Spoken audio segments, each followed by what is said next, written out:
What's up, y'all? As y'all can see, I'm in my new apartment. I got my little child of God hat on and all that. You see what I'm saying? Y'all can see the skin. You feel me? Eyes glaring, everything is and teeth white. You feel me? So yeah, man, I'm in my own apartment right now, y'all. I'm gonna show y'all the background. Not too much going on, but I'm gonna just share with y'all my testimony. I'm getting ready to put this phone down because I got the Bible in my lap, and so we're gonna have a whole go around of these last how these last few years have panned out. You feel me? From 2020 to now, about how far I've come, and the amount of work that I've put in just to get to this moment, just to get in this apartment, just to get the car that I got, just to be able to have peace of mind now. You see what I'm saying? I'm in a space in an area where I didn't think I was gonna be at 2 or 3 or 4 years ago. If you told me that I would be in a apartment, have a girlfriend, have this, have that, have a car around 2020, bro, 2020, 2020, 2021, around those times, because those were my hardest times, I would have looked at you like you was crazy. So I'm gonna just get to when we first touched down in Texas, y'all. When we first touched down in Texas, how it panned out, what's been going on during that time, how far my progress has came, what improvements have been made, my mindset, the things that I own now, the people that's around me now, what I had to leave behind, what I had to overcome, my testimony, the things that have almost broken me to the core, the things that have taken me from high to low, from up to down, you feel me? All these avenues, all these things, all these roads, all these trailblazing things that could have happened, what I could have been if I didn't go to God in those moments, if I didn't serve God in those moments, if I did stray away from God in those moments, because I could have became a completely different person is what I'm trying to tell y'all. I could have been a completely different person if I didn't go to God, if God did not rearrange and restore completely my whole life and turn it around into this moment. So I'm going to tell y'all my testimony today, and this will be a quick PSA on me and who I am, and y'all get to know a little bit more about me. You see what I'm saying? And what goes on in my head, in my life. You see what I'm saying? Y'all get it. This is more personal now. My videos are just me explaining from God's point of view completely and what's going on in the world. Now these live streams are meant to for me to get just a tad bit more personal with y'all, so that y'all can get to know me on a more personal, spiritual, mental level. Cause now I'm sharing my life with y'all. You see what I'm saying? I'm sharing bits and pieces of my life and who I'm becoming in the midst of this process. So let's get straight to it. I don't want to preach y'all head off. I want to see if there's some people that's gonna come through. No one has came through yet. Right now we are 4 minutes in, so let me not talk y'all head off. I'm gonna be starting on the chapter of the Bible, y'all. I got the Bible on me. I got the Bible on me, so that's the crazy part, right? You know what I'm saying? I don't think y'all would have expected that, right? Old preacher out here. So I got the Bible on me, and I want to talk about the story of Joseph. I want to talk about what Joseph had to encounter, and how Joseph went from the pit to the palace. You see what I'm saying? How Joseph went from not from underlooked, feel me, overlooked to overbooked to now he is the man. You see what I'm saying? Now he's that guy. Now he's the king. He's the one that pulls his family out of a famine. He's the one that pulls the rest of the people out of their situations and circumstances and situations and stuff like that, because he had the dream. He kept the dream. God told him his dream. And those that were supposed to support the dream tried to instead hold him back, tried to instead keep him in the pit, because they didn't want to see him get to the palace, even in his own family. You see what I'm saying? So I'm just gonna relate this to real life and to even sometimes even to my circumstances, what I had to overcome, and just tell y'all how this stuff plays out biblically, because me personally, if you don't know me yet, I like to give a biblical account on what goes on in real life, including mine. So that's enough talking.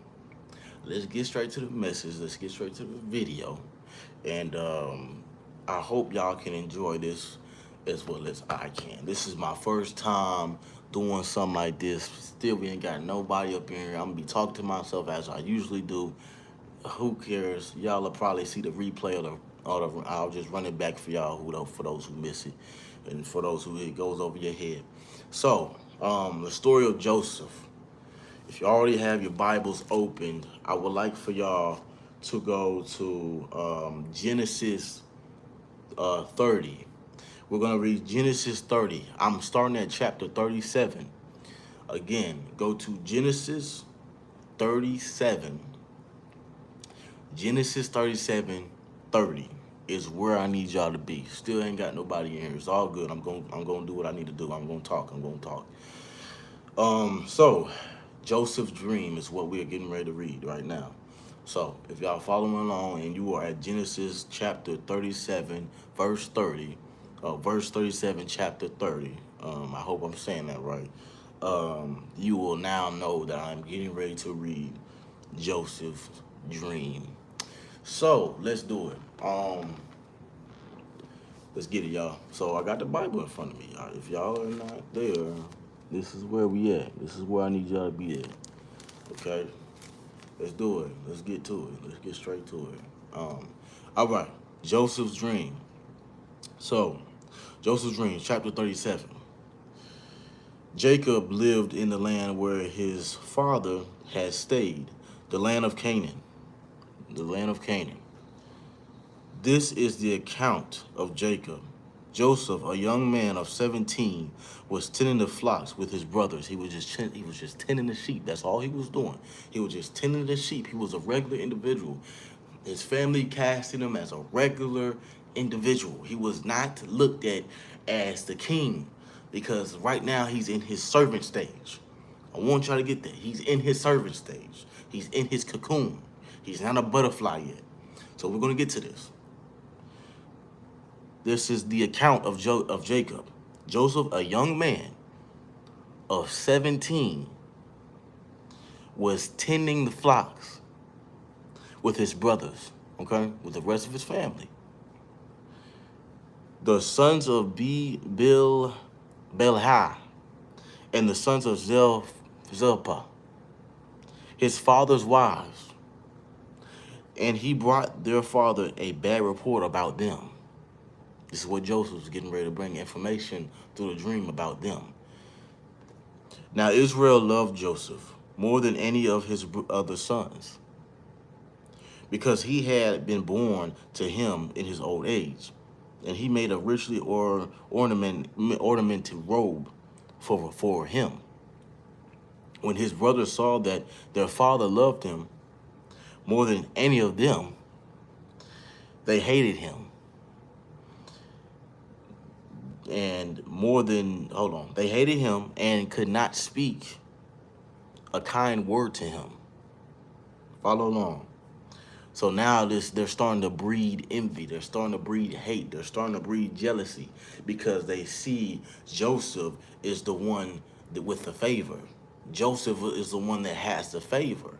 And so they're not understanding, why is it that he has a favor when all he's doing is just tending the sheep, just tending the flocks? What's so special about this one, that he gets the favor from the Father more than we get the favor from the Father? Pride. Okay. So Joseph had a dream. Joseph had a dream, and when he told it to his brothers, they hated him all the more. They hated Joseph more because of this dream that God gave him. The dream wasn't given specifically to them because God knew their heart, but God gave Joseph the dream because God knew what Joseph was going to do with that dream. God knew what Joseph was going to do with the thing that he gave him. Follow along. So, it says, he said to them, right? Listen to this dream I had.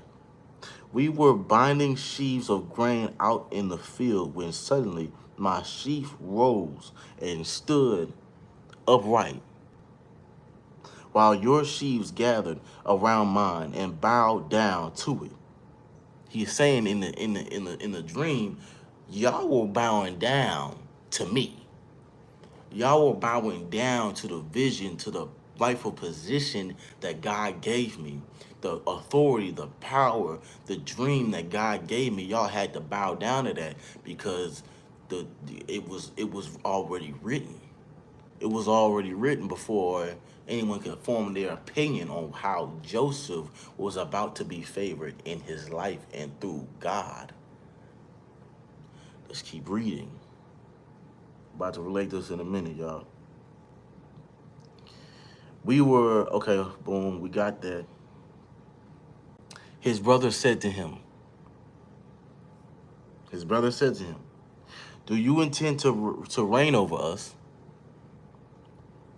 Will you actually rule us? And they hated him all the more because of his dream and what he had said.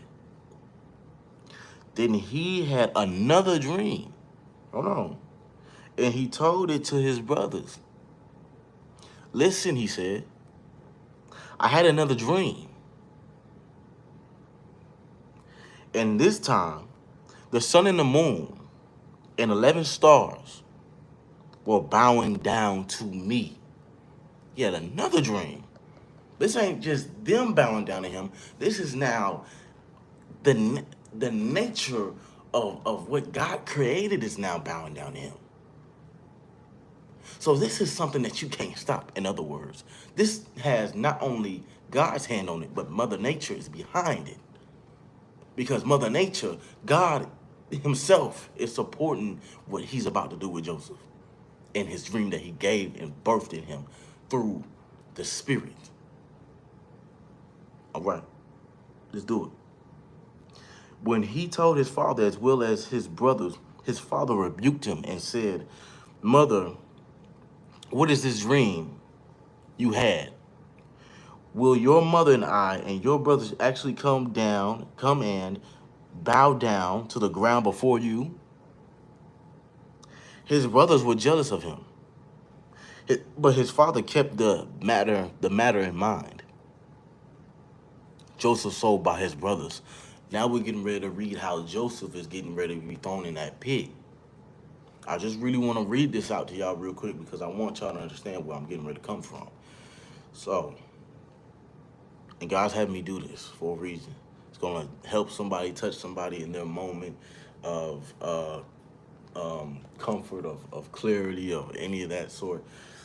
It's going to help you out. It's going to help motivate you to get to where you need to be because all I am is a vessel. That's it. Joseph sold by his brothers. Let's read. Now his brothers had gone to graze their father's flocks near Shechem.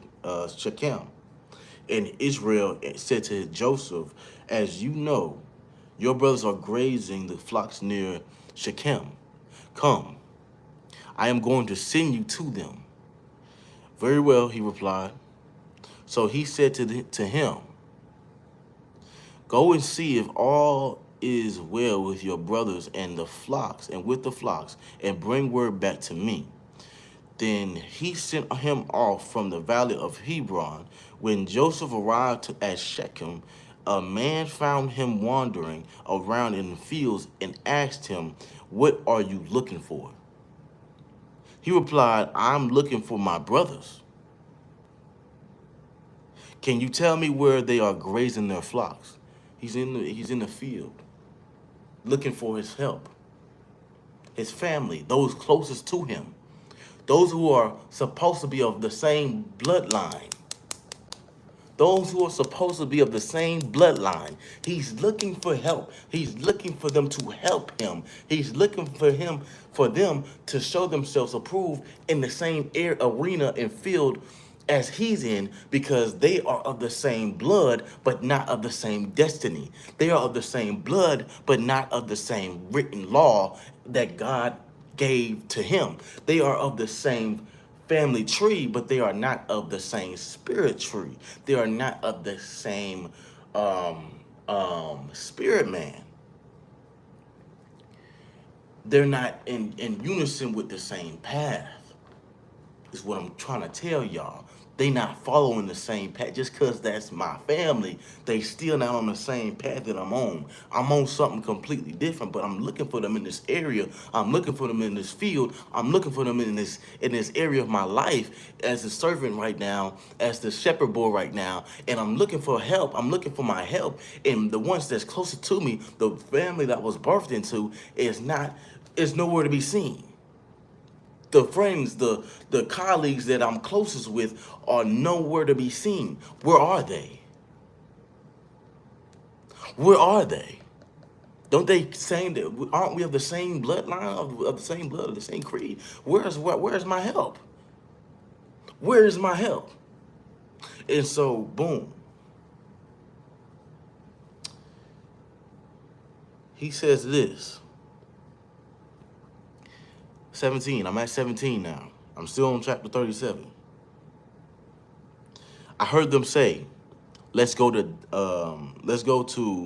Dotham. Dotham.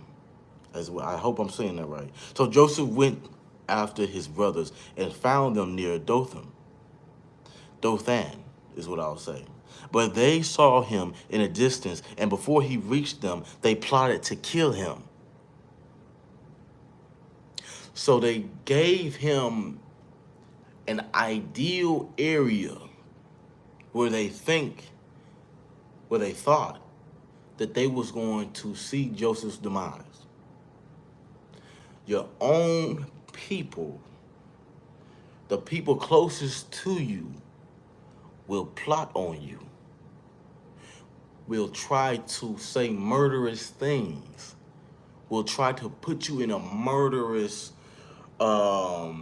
weigh your spirit man down, or place you in an area, in a predicament where you are helpless, hopeless, and the ones closest to you have murderous intent, or they have murderous evil ways about how they're about to go about trying to get rid of you, since they cannot obtain the same thing that God gave you in the first place. Yes, we've seen it with family. We've seen it with close friends. I've dealt with close friends that have tried to, feel me, close colleagues at the work site that tried to, you dig what I'm saying? They try to get me out of there. That tried to lie on me, that tried to attack me, that tried to say slanderous, murderous things about or towards me. You see what I'm saying? Things that try to kill the inner man, the self-esteem, that try to kill your esteem, your confidence, because the confidence that comes with this dream is the confidence that's going to get this dream manifested in the physical. But it's going to take God-like confidence to get you to manifest that dream. But if you but that's the reason why sometimes the enemy places people like family or friends that's closest to you that don't have your best interests at heart, colleagues, co-workers closest to you that don't have your best interests in heart in your path to try to deter you off of the journey that God gave you, the dream that God gave you, the vision that God gave you. It's yours, but they don't want it to be yours because they feel like you're not deserving of it, because they still see you as a servant boy, serving the shepherds and the sheeps. They still telling you to go feed your flock. Who you think you is, thinking that you about to be overcoming all these things. Who you think you is, that you think that you about to be a king of the hill. Who you think you is, that you about to obtain all these things. But we see you, I see you, this person sees you, that person sees you, still as the servant boy that they laughed at, that they mocked, or that they looked over or pushed to the side because you did not look like king. You didn't look like king in that season. Joseph wasn't king in that season, but they counted him out before he can even get to the palace. That's what I'm trying to tell you. So boom, let's keep reading. Let's keep reading. Here comes, I'm on 19 now. Here comes that dreamer. They're mocking him now. They're saying, here comes that one that thinks he's got this platform. Here comes that girl that thinks she's got this business idea. Here comes that man that he's trying to turn his life around after he did A, B, C, D. Here comes that person. Here comes that person, that boy, that girl that we mocked, that we shamed, that we put in the pit and didn't think we was going to see a full restoration, because we had, for certain, we knew that this individual was not going to make it out of this, out of what we getting ready to put him through. But here he comes with this dream that God gave him, because God is so-called speaking to him, because God is so-called on his side. Let's play him as a joke, as a fiddle, because he's not really hearing from God. Nah. She's not really been given that. Nah. Favor ain't really his. Favor ain't really hers. It's a fickle. That's how they treat you. It's a fickle.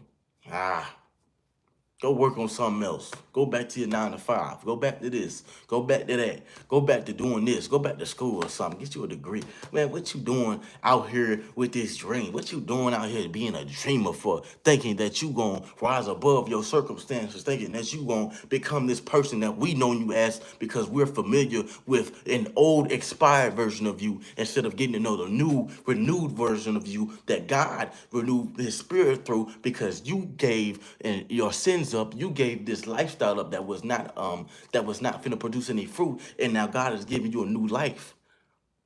Now God is restoring in you what wasn't seen, because the vision wasn't seen, the dream wasn't seen, the work wasn't seen. I was putting in work unseen. I was repenting unseen. I was building a relationship and rapport with God unseen, through these trials, tests, and tribulations, and fitting the flock, because this stuff, I was not looking for validation.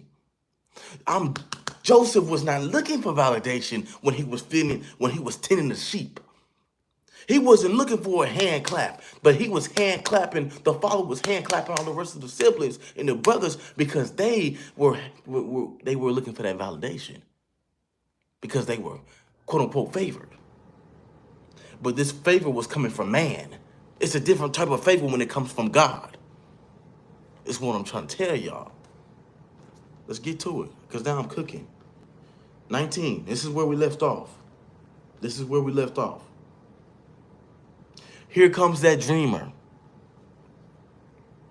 Here comes that dreamer.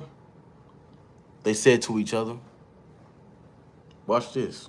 Come now, let's kill him and throw him into one of these cisterns, and say that a ferocious animal devoured him. So they had a plot. They had a scheme. The whole time they had a scheme on how they was going to get rid of you, on how they was going to get rid of Joseph. I'm reading this straight from the Bible. They had a plot. They had a scheme. They had an ideal already, an evil, demonic scheme on how they was going to get rid of you. They said, let's plan this out. He ain't going to see this coming. As if God is not more powerful than any enemy that tries to transpire against you. As if God is not walking by his side. They said, let's kill him and claim that an animal swallowed him up, when it's your own blood that's getting ready to devour you. when it's those closest to you that's getting ready to devour you, to demean you, to get you at a low level because they can't deal with the fact that God called you king before you even step foot in this planet, before you even birthed out your mother's womb. It was already written. And now they got to get to know this new you. Hold on, man, because I'm going to start turning up on y'all in a minute. Hold on. Let's calm it down and dial it back. 19 verse 20. We still in 37. Follow along if you already follow along. I hope y'all didn't get too astray off of what I'm getting ready to say. I'm still in the first chapter. This is crazy. I don't know how long this story is, but I'm gonna try to get through it. This is what God want me to do right now. So I'm working on his time. I can't rush this thing. You feel what I'm saying? I can't. You can't rush God. You can't put a time limit on God. You can't put a time limit on prophetic things. You can't put a time limit on God's words. You can't put a time limit on God's vessel. You can't do that. Because now you're playing with God. If you want a time limit on my word, then you need to go seek God and ask God, hey, is it rightfully so that I listen to this message? Always go to God before you listen to anybody's message, even mine. If you feel like you shouldn't be listening to it, don't listen to it. If you feel like it's for you, then it's for you. If you feel like it's not, then it's not. I'm not gonna feel me. I'm just gonna have to say what thus said the Lord, and however long it takes is however long it takes. I'm not compromising that. I can't compromise that. See what I'm saying? Let's dial it back though. Let's get back to it. Then we'll see what comes of his dreams. They mocking him right now. Goodness gracious. I gotta get through this, man. When Reuben heard this, that's one of the brothers, he tried to rescue him from their hands.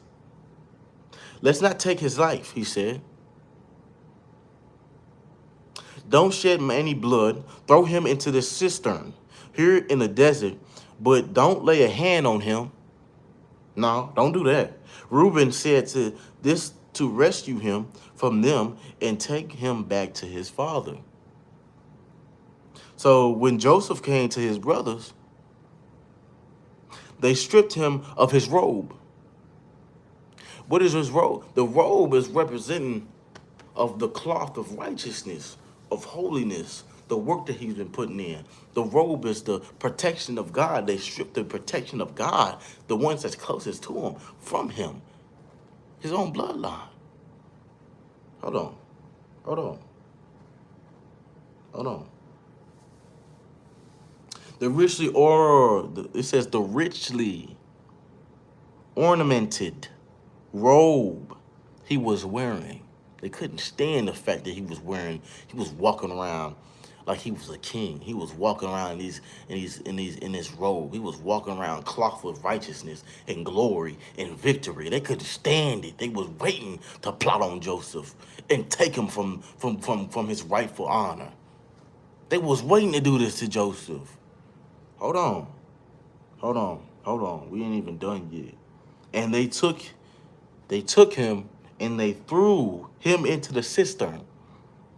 Now the cistern was empty. There was no water in it. As they sat down to eat their meal, they looked up and saw a caravan of Ishmaelites coming from Gilead. Their camels were loaded with spices, balm, myrrh, and they were on their way to take them down to Egypt. Judah said to his brothers, what will we gain if we kill our brother and cover up his blood?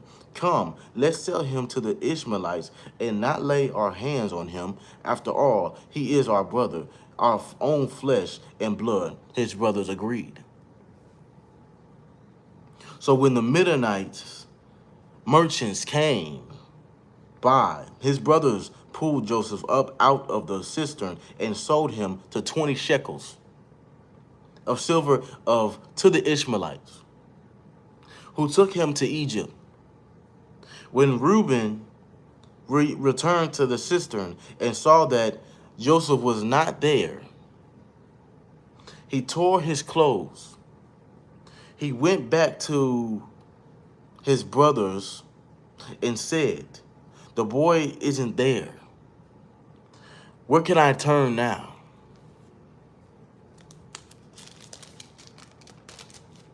Next chapter. Now I'm on Genesis 37:31.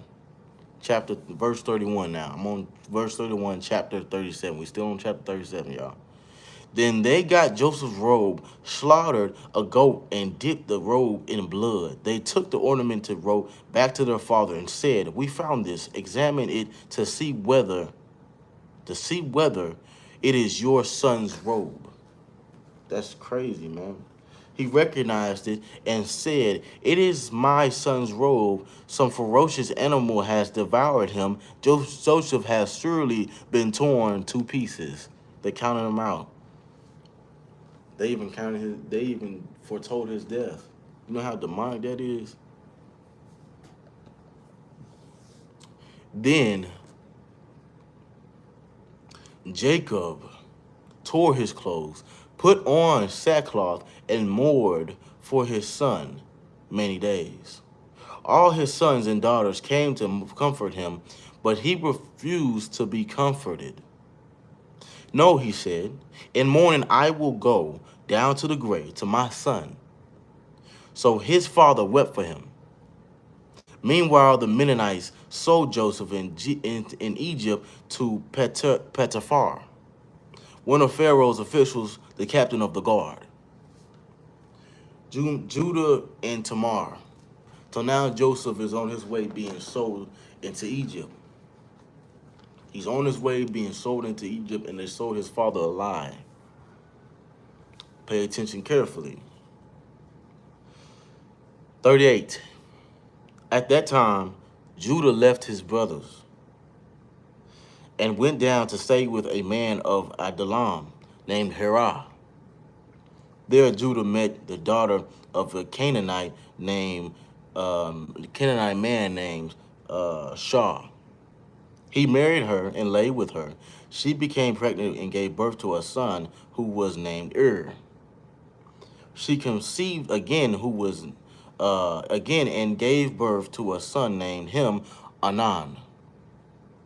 She gave birth to still another son and named him Shelah. It was at Kezib that she gave birth to him.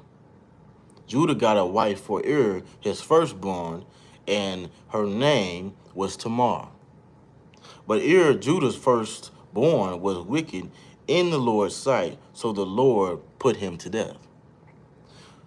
Then Judah said to Anan, "Lie with your brother's wife and fulfill your duty to her as a brother's-in-law to produce offspring for your brother." But Anan knew that one offspring would not be his. So whenever he lay with his brother's wife, he spilled his semen on the ground to keep from producing offspring for his brother. What he did was wicked in the Lord's sight, so he put him to death also. Judah then said to his daughter-in-law, Tamar, "Live as a widow in your father's house until my son Shelah grows up." For he thought he may die soon too. Just like his brothers. So Tamar went to live in his father's house. After a long time, Judah's wife, the daughter of Shah, died. When Judah had recovered from his grief, he went to Timnah, to the men who were shearing his sheep. And his friend Hirah, the Adullamite, went with him. When Tamar was told, "Your father-in-law is on his way to Timnah to shear his sheep," she took off her widow's clothes and covered it up herself with a veil to disguise herself, and then sat down at the entrance to Enam, which is on the road to Timnah. For she saw that though Shelah had now grown up, she had not been given to him as his wife. When Judah saw her, He thought she was a prostitute, for she had covered her face. Not realizing that she was his daughter-in-law, he went over to her by a roadside and said, "Come now, let me sleep with you." "And what will you give me to sleep with you?" she asked. "I'll send you a young goat from my flock," he said. "Will you give me something as a pledge until you send it?" she asked. He said, "What pledge should I give you?" "Your seal and its cord and the staff in your hand," she answered. So he gave them to her and slept with her. And she became pregnant by him. After she left, she took off her veil and put on her widow's clothes again. Meanwhile, Judah sent the young goat by his friend, the Adullamite, in order to get his pledge back from the woman, but he did not find her. He asked the men who lived there, "Where is this shrine prostitute who was beside the road of Enam?" "There hasn't been any shrine prostitute here," they said. So he went back to Judah and said, "I didn't find her." Besides, the men who lived there said, "There hasn't been any shrine prostitute here." Then Judah said, "Let her keep what she has, or we will become a laughing stock. After all, I did send her this young goat, but you didn't find her." About 3 months later, Judah was told, "Your daughter-in-law, Tamar, is guilty of prostitution, and as a result, she is now pregnant." Judah said, "Bring her out, have her burned to death."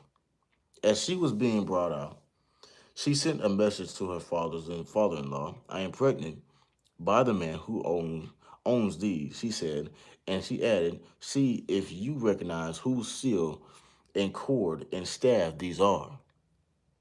Judah recognized them and said, "She is more righteous than I, since I wouldn't give her to my son Shelah, and he did not sleep with her again." When the time came for her to give birth, there were twin boys in her womb, and as she was giving birth, one of them put out his hand. So the midwife took a scarlet thread and tied it on his wrist and said, "This one came out first."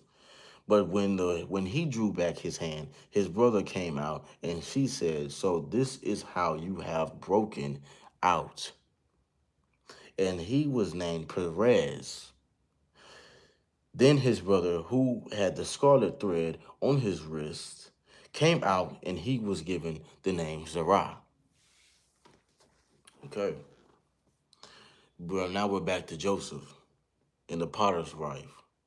Potter's wife. Okay. So hopefully y'all are following along. Now we are on 39. I'm going to get to my testimony in a minute, but I want to read the story of Joseph, and I want to just see how this relates closely to my story, if need be. You know what I'm saying? So, and I want to just go through this whole thing with y'all. That way, y'all get the biblical experience with me. You see what I'm saying? The whole experience. That's what I'm getting ready to I guess teach today. So Joseph and the Potiphar's wife, 39, verse 39. We are on verse 39, chapter 40. Um, okay. Now Joseph had been taken down to Egypt. Now he's in Egypt.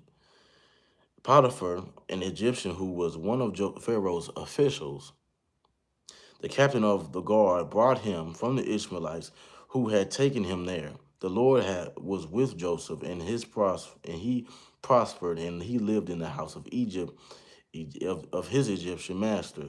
When his master saw that the Lord was with him, and that the Lord gave him success in everything he did, Pharaoh, no, Joseph found favor in the eyes and became his attendant. Potiphar put him in charge of his household, and he entrusted to his care everything he owned. The Lord blessed the household of the Egyptian because of Joseph. The blessing of the Lord was on everything Potiphar had, both in the house and in the field. So he left in Joseph's care everything he had. With Joseph in charge, he did not concern himself with anything except the food he ate. So that means Joseph was set up, man. Joseph was set up in any and everything that he touched, everywhere that he went. Favor followed. God followed. The Holy Spirit followed because God was walking with Joseph in each and every step that he took, in each and every failure that he took. God was there with him in the pit, and now he's getting ready to be there with him in the palace. Let's continue. Now Joseph was well built and handsome, and after a while his master's wife took notice of Joseph and said, "Come to bed with me." But he refused. With me in charge, he told her, "My master does not concern himself with anything in the house. Everything he owns, he has entrusted to my care. No one is greater in this house than I am. My master has withheld nothing from me except you, because you are his wife. How then could I do such a wicked thing and sin against God?" And though she spoke to Joseph day after day, he refused to go to bed with her or even be with her. One day he went into the house to attend to his duties, and none of the household servants was inside. This is another plot. This is another setup for Joseph, another test that he has to overcome. She caught him by his cloak and said, "Come to bed with me." But he left his cloak in her hand and ran out of the house. So oh Lord, my bad, y'all. So when God says to flee from youthful lust, he says run. Like, you got to run away from lust. You got to run away from temptation. You got to run away from Jezebels and harlots and evil women, wicked women that want to sleep with godly men, that want to sleep with powerful men, that want to get around powerful, chosen men of God. Because not only does the family, not only does the master, the Egyptian master, the Pharaoh, not only do they see God's favor with Joseph, but also his wife, also these women. You see what I'm saying? So Joseph has to be careful. Now I'm on 13, y'all. Verse 13 of chapter 39. When she saw that he held his cloak in her hand and had ran out of the house, she called her household servants. "Look," she said to them, this Hebrew has been brought to us to make sport of us." So now she's lying on his name. She's trying to demean his character. That's what these harlots, these Jezebels, these Delilahs, that's what they do. They try to demean powerful men in general, or even just men of God. They get a kick out of that. They try to demean your character. They try to character assassinate you because you don't want them, or because you have a goal in mind, a destiny in mind. You're goal driven, you're destiny driven, and you're not studying them. And they have a problem with that because they're operating out of lust, out of pride, out of ego. You see what I'm saying? And they think that everything has to be handed to them when it's not theirs. There's a lot that goes into that. "Look," she said to them. Okay, "he came in here to sleep with me." Now she's false claiming. Now she's trying to paint the picture in reverse psychology and get others to believe that this man is a bad guy, and claim that he is getting ready to sin against her when she was getting ready to sin against him. And now she's trying to make this man out to be a bad guy because she did not get what she wanted. That's how many of these women have you dealt with that tried to false claim on you? We've dealt with, let's just be real. I'm going along with the Bible here. I'm just going along with what he's telling me, what I'm reading. And he's having me explain my story as well. I've been around women that's tried to false claim on me as well. That try to false claim and say that I've done A, B, and C. Or try to false claim and make me out to be some type of bad guy when really I just didn't want them. You see what I'm saying? Or another individual was destined for me, but they didn't want to let me go because they thought I was, I don't know, handsome, or they thought I had a God-given destiny on me. Do you understand? Do y'all understand where I'm coming from? So that calls for them to try to want to plot. These women, you would be surprised. A lot of these women out here are weird like that. They're weird like that. I promise you, they are weird like that. But this is not about women. This is about Joseph and his story. But I got a similar story. That's what I'm trying to read to y'all. Okay, let's get right back into it. Okay, I'm having fun with this. I hope y'all having fun. He came in here to sleep with me, is what she said. But I screamed when he heard me when he heard me scream for help. He left his clothes. She stole what was his. How many of these people steal what's yours and claim that it's theirs? Oh man, we can't even get it. Beside me and ran out of the house. She kept his cloak beside her until his master came home. Then she told him this story, that Hebrew slave that you brought us came to me to make sport of me, to try to seduce me. You know what I'm saying? But as soon as I screamed for help, he left his cloak beside me and ran out of the house. Now she's painting the image. She's painting a false illusion on Joseph, a false image on Joseph. See what I'm saying? When his master heard the story, his wife told him, saying, "This is how your slave treated me." He burned with anger. Joseph's master took him and put him in the prison, the place where the king's prisoners were confined. So now Joseph goes from being in a pit. Joseph is not only going from the pit, but now he's going into a prison, because now a female, a Jezebel, a sneaky woman, a harlot, lied on him. They try to put you in prison. They try to put you in life or death situations with other men, with other leaders, with other authorities, to try to make you out to be a bad guy, because they are not getting their will fulfilled, their flesh fulfilled through you, in a disobedience not only to themselves, but to God. They want you to get off your track as a God-driven man. Let's keep going. Let's keep going, because I'm getting ahead of myself. But wow. Now we're on verse 21. We're still in chapter 39, verse 21, if y'all following along. The Lord was with him. He showed him kindness and granted him favor in the eyes of the prison warden. He still has favor. He still has favor with God. He never left Joseph, even in the pit, even in the prison. He still got favor with God. He still got favor with God. They can't mess with Joseph. Hold on, because I'm getting excited.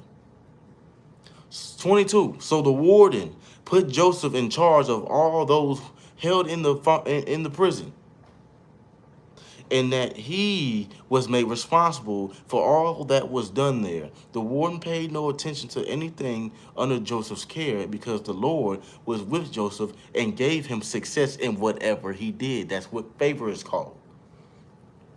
That's what happens when you have the favor of God on your life. God gives you success in anything and everything that you touch, and any footstep that you take. God is 10 steps ahead of you, 10 steps behind you, 10 steps with you, present with you. He's in your past, he's in your future, he's in your present. He's every step of the way, every step that you turn, everything that you do, he's with you through the good and the bad. And he's showing it right here with Joseph. He's showing it right here with Joseph. So let's keep going. 40, verse 40, we're still in chapter 40, y'all. Verse 40 now. No. Chapter 40, excuse me. Verse 1. The cupbearer and the baker. Sometime later, the cupbearer and the baker of the king of Egypt offended their master. Okay. The king of Egypt. Pharaoh was angry with his two officials, the chief cupbearer and the chief baker, and put them in custody in the house of the captain of the guard, in the same prison where Joseph was confined. The captain of the guard assigned them to Joseph, and he attended them. After they had been in custody for some time, each of the two men, the cupbearer and the baker of the king of of Egypt, who were being held in prison, had a dream the same night. Had a dream the same night. And each dream had a meaning of its own. So now he's getting ready to have another dream. When Joseph came to them the next morning, he saw that they were dejected. Verse 7. So he asked Pharaoh's officials who were in custody with him in the master's house, "Why are your faces so sad today?" "We both had dreams," they answered, "but there is no one to interpret them." Now he's getting ready to work his anointing. Now he's getting ready to work his dream. Now he's getting ready to put God, and God is getting ready to put him on the forefront for what the vision, what the dream had entailed, the many gifts that was also given with this dream, with this vision that God gave him, because it was specifically given to him. Because why? I want y'all to remember this. God knew what Joseph was going to do with the blessing, with the vision, with the dream, with the gift. He knew what he was going to do with it. We 51 minutes in, man. It's going on an hour. Hopefully I can be done by 1 hour and 30 minutes. Hopefully this is not too long, but I'm trying to get through this.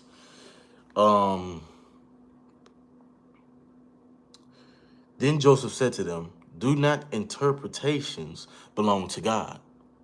Tell me your dreams." He's getting ready to interpret. So the chief cupbearer told Joseph his dream. He said to him, "In my dream I saw a vine in front of me, and on the vine were three branches. As soon as it budded, it blossomed, and its clusters ripened into grapes. Pharaoh's cup, it was in my hand, and I took the grapes, squeezed them into Pharaoh's cup, and put the cup in his hand." "This is what it means," Joseph said to him. "The three branches are 3 days." Now he's getting ready to prophesy to the two men.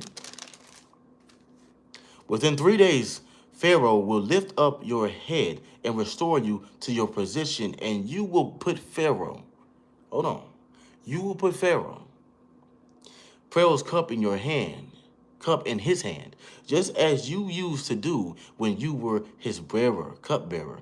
But when all goes well with you, remember me and show me kindness. Mention me to Pharaoh and get me out of this prison. For I was forcibly carried off from the land of the Hebrews, and even here I have done nothing to deserve being put in a dungeon." Chapter 16. We're on verses 40, chapter 16. When the chief baker saw that Joseph had given a favorable interpretation, he said to Joseph, "I too had a dream. On my head were 3 baskets of bread. In the top basket were all kinds of baked goods for Pharaoh, but the birds were eating them out of the basket on my head."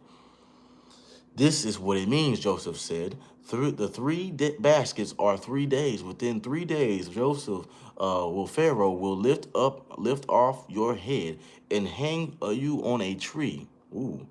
And the birds will eat away your flesh. That's not too good for interpretation.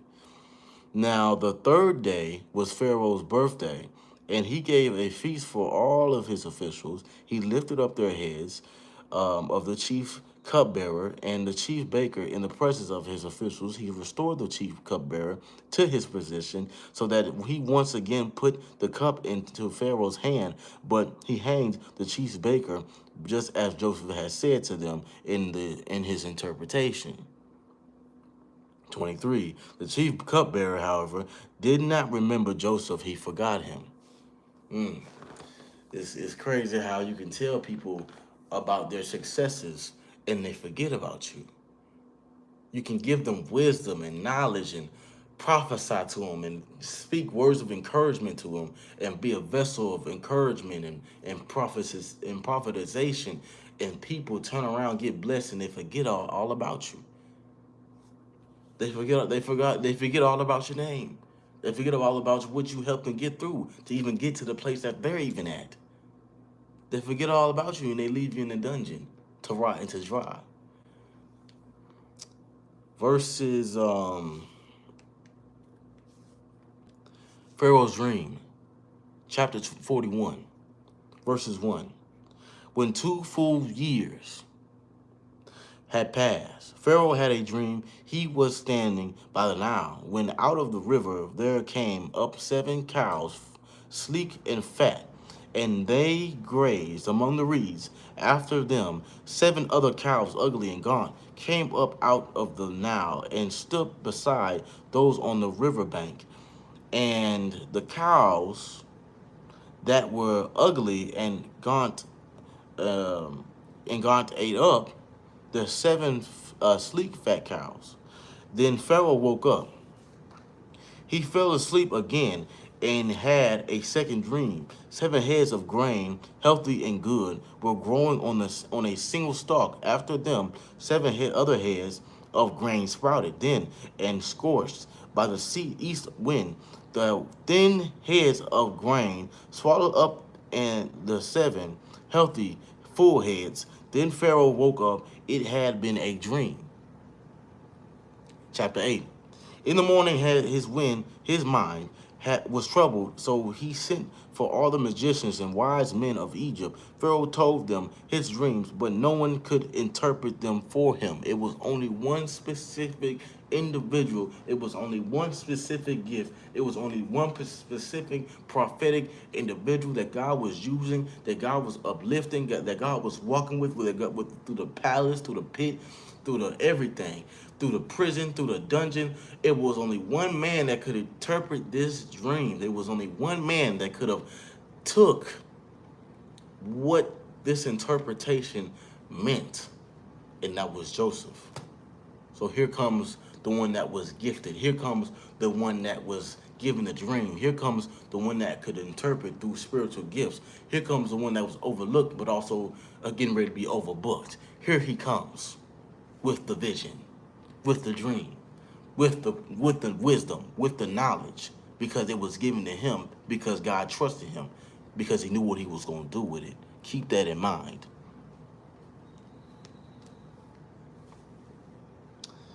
Boom. Chapter 9. No, verse 9, chapter 41. Then the chief cupbearer said to Pharaoh, "Today I am reminded of my shortcomings. Pharaoh was once angry with his servants, and he imprisoned me and the chief baker in the house of the captain of the guard. Each of us had a dream the same night, and each dream had a meaning of its own. Now a young Hebrew was there with us, a servant of the captain of the guard. We told him our dreams, and he interpreted them for us, giving each man the interpretation of his dream, and things turned out exactly as he interpreted them. To us, I was restored to my position, and the other man was hanged. So Pharaoh sent for Joseph, and he was quickly brought from the dungeon. When he had shaved and changed his clothes, he came before Pharaoh. But Pharaoh said to Joseph, I had a dream, and no one can interpret it. But I have heard it said of you that when you hear a dream, you can interpret it. I cannot do it. Joseph replied to Pharaoh, but God will give Pharaoh the answer he desires. Then Pharaoh said to Joseph, in my dream, I was standing on the bank of a Nile, when out of the river there came up 7 cows, fat and sleek, and they grazed among the reeds. After them, 7 other cows came up, scrawny and very ugly and lean. I had never seen such ugly cows in all the land of Egypt. The lean, ugly cows ate up the 7 fat cows that came up first, but when even after they ate them, no one could tell that they had done so. They looked just as ugly as before, and I woke up. verse 22, chapter 41. We still in chapter 41, verse 22. In my dreams, I saw 7 heads of grain, full and good, growing on a single stalk. After them, 7 other heads sprouted, withered, and thin, and scorched by the east wind. The thin heads of grain swallowed up the 7 good heads. I told this to the magicians, but none could explain it to me. He's saying none of these people can explain it to me. Even the sorcerers. Even the sorcerers couldn't even explain what could only be explained by God through the supernatural, through the Holy Spirit, through connection with and relationship with God. None of this stuff could be explained to him. Not even they could give a righteous exemplification of what the Pharaoh needed. So God sends certain people. He sends his prophets to get the job done. You see what I'm saying? Then verse 25, chapter 41. Then Joseph said to Pharaoh, the dreams of Pharaoh are one and the same. God has revealed to Pharaoh what he is about to do. The 7 good cows are 7 years, and the 7 good heads of grain are 7 years. It is one and the same dream. The 7 lean, ugly cows that came up afterward are 7 years, and so are the 7 worthless heads of grain scorched by the east wind. They are 7 years of famine. Excuse me. Verse 28. It is just as I said to Pharaoh. God has shown Pharaoh what he is about to do. 7 years of great abundance and coming throughout the land of Egypt, but 7 years of famine will also follow them. Then all the abundance in Egypt will be forgotten, and the famine will ravage the land. The abundance in the land will not to be remembered, because the famine that follows it will be so severe. The reason the dream was given to Pharaoh in 2 forms is that the matter has been firmly decided by God, and God will do it soon. And now let Pharaoh look for a discerning and wise man and put him in charge of the land of Egypt. Let Pharaoh appoint commissioners over the land to take a fifth of the harvest of Egypt during the 7 years of abundance. They should collect all the food of these good years that are coming and store up the grain under the authority of Pharaoh, to be kept in the cities for food. This food should be held in reserve for the country, to be used during the 7 years of famine that will come upon Egypt, so that the country may not be ruined by the famine. All right. Hold on real quick, y'all. I want to make sure this is live. You see what I'm saying? Because I don't know if they have this in I don't know if they got this on public, or I don't know if they got this on what right now, on private or public. I can't tell. Let's continue though. The plan seemed good to Pharaoh and to all his officials. So Pharaoh asked them, can we find anyone like this man, one in whom is the Spirit of God? They knew he was of God. They knew God was walking with him because of his favor. Then Pharaoh said to Joseph, since God has made all this known to you, there is no one so discerning and wise as you. Discerning and wise. Joseph had discernment and he has wisdom. This is all gifts of the Spirit, fruits of the Spirit. Wisdom and discernment is what he was walking with. These were a part of his gifts.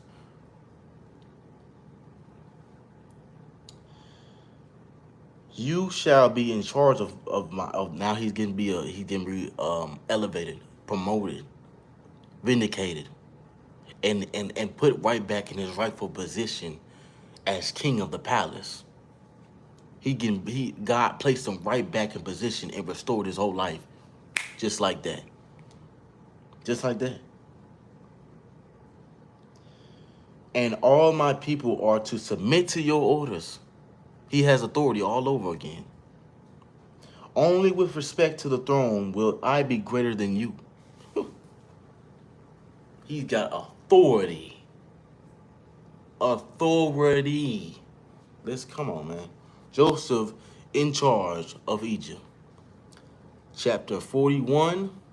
We're still on chapter 41, y'all. Verse 41. So Pharaoh said to Joseph, I hereby put you in charge of the whole land of Egypt. Then Pharaoh took his signet ring from his finger and put it on Joseph's finger. He dressed him in robes of fine linen and put a golden chain around his neck. He had him ride in a chariot at his second in command, and men shouted before him, Make way! Thus he put him in charge of the whole land of Egypt. Then Pharaoh said to Joseph, I am Pharaoh, but without your word no one will lift hand or foot on all of Egypt. Pharaoh gave Joseph the name Japhinath Paneah, and gave him Ashinath, daughter of Potiphar, priest of On, to be his wife. And Joseph went throughout the land of Egypt. Joseph was 30 years old when he entered the service of Pharaoh, king of Egypt. And Joseph went out from Pharaoh's presence and traveled throughout Egypt during the 7 years of abundance, and the land produced plentifully. Joseph collected all the food produced in those 7 years of abundance in Egypt and stored it in the cities. In each city, he put the food grown in the fields surrounding it. Joseph stored up huge quantities of grain, like the sand of the sea. It was so much that he stopped keeping record of because it was beyond measure. God blessed Joseph beyond measure. He couldn't even keep record of it. He couldn't even keep it.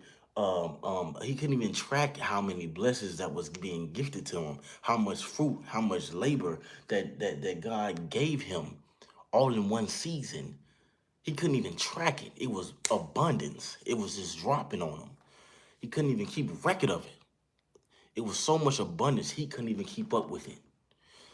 That's what God does for his children. That's how faithful he is. Before the years of famine came, two sons were born to Joseph by Asenath, daughter of Potiphar, priest of On. Joseph named his firstborn Manasseh and said, It is because God has made me forget all my trouble and all my father's household. The second son he named Ephraim and said, It is because God has made me fruitful in the land of my suffering. Man, the 7 years of abundance in Egypt came to an end, and the 7 years of famine began. But just as Joseph had said, there was a famine in all the other lands, but in the whole land of Egypt there was food. When all Egypt began to feel the famine, the people cried to the Pharaoh for food. Then Pharaoh told all of the Egyptians, Go to Joseph and do what he tells you. When the famine had spread over the whole country, Joseph opened the storehouses and sold grain to the Egyptians, for the famine was severe throughout Egypt, and all the countries had came to Egypt to buy grain from Joseph because the famine was severe in all of the world. There was famine going on in all the world, and they had to go to Joseph. They had to go to Joseph just to get a word, just to get confirmation, just to get food, just to dang near live. They had to hear from Joseph because he was hearing from God. And he was the only one that had the stamp of approval over everything in Egypt. Joseph's brothers go to Egypt. Now his family, the ones who counted him out, the ones who were closest to him, the ones who mocked him, the ones who sold him, the ones who abandoned him, the ones who separated him, casted him out, the ones who placed him in the pit. Now his family, his own blood, has to come see him in Egypt, conquering all. Meanwhile, there's famine is going on in the world, and he's the only one with a message. He's the only one with a message. He's the only one that has what they need. He's the only one that can provide them what they need. in this moment. They got to go back to him. The one that they counted out, they got to go right back to him. They got to go right back to him because he's the one with the authority. But they overlooked his authority because they were jealous and they were envious of what God gave him because God walked with him. Because why? Remember, God knew what Joseph was going to do with that authority, and he used it well. He used it well. Joseph and his brothers go to Egypt. So now his his family is on the way. Those closest to him is on the way. The ones that count him out in this season of suffering, in this season of ascending the field, the flocks and the sheep. Yeah, when he was just a little shepherd boy. Yeah, now they come see about him. He's not a shepherd boy no more. Now he's not just wearing a regular robe. He's wearing a robe of kingship. Now he's sitting in his power. He's sitting in his authority. He's sitting in a higher position in life. He's sitting in a higher position because God placed him there through his obedience to the word of God and the will of God. Chapter 42. No, yes, chapter 42, verse 1. Follow along.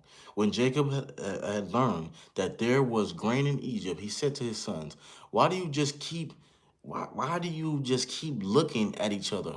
He continued, I have heard that there is grain in Egypt. Go down there and buy some for us, so that we may live and not die. Then 10 of Joseph's brothers went down to buy grain from Egypt, but Jacob did not send Benjamin, Joseph's brother, with the others, because he was afraid that harm might come to him. That's the one that remembers. So Israel, they remember. They remember how they did you. They remember how they talked about you. They remember how they talked about your dream. They remember how they talked about you while you were still in the pit. They remember how they did you while you were still in the pit. They remember your enemies, those closest to you that casted you out. They remember what they said. They remember what they did. They remember how they were moving about you. Now that they see you blessed, they don't want to come near you because they have to come back into that remembrance. And they have to accept you for what God placed on you.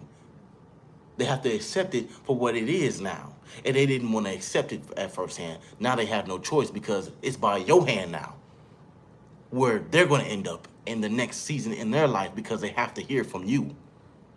Do you understand?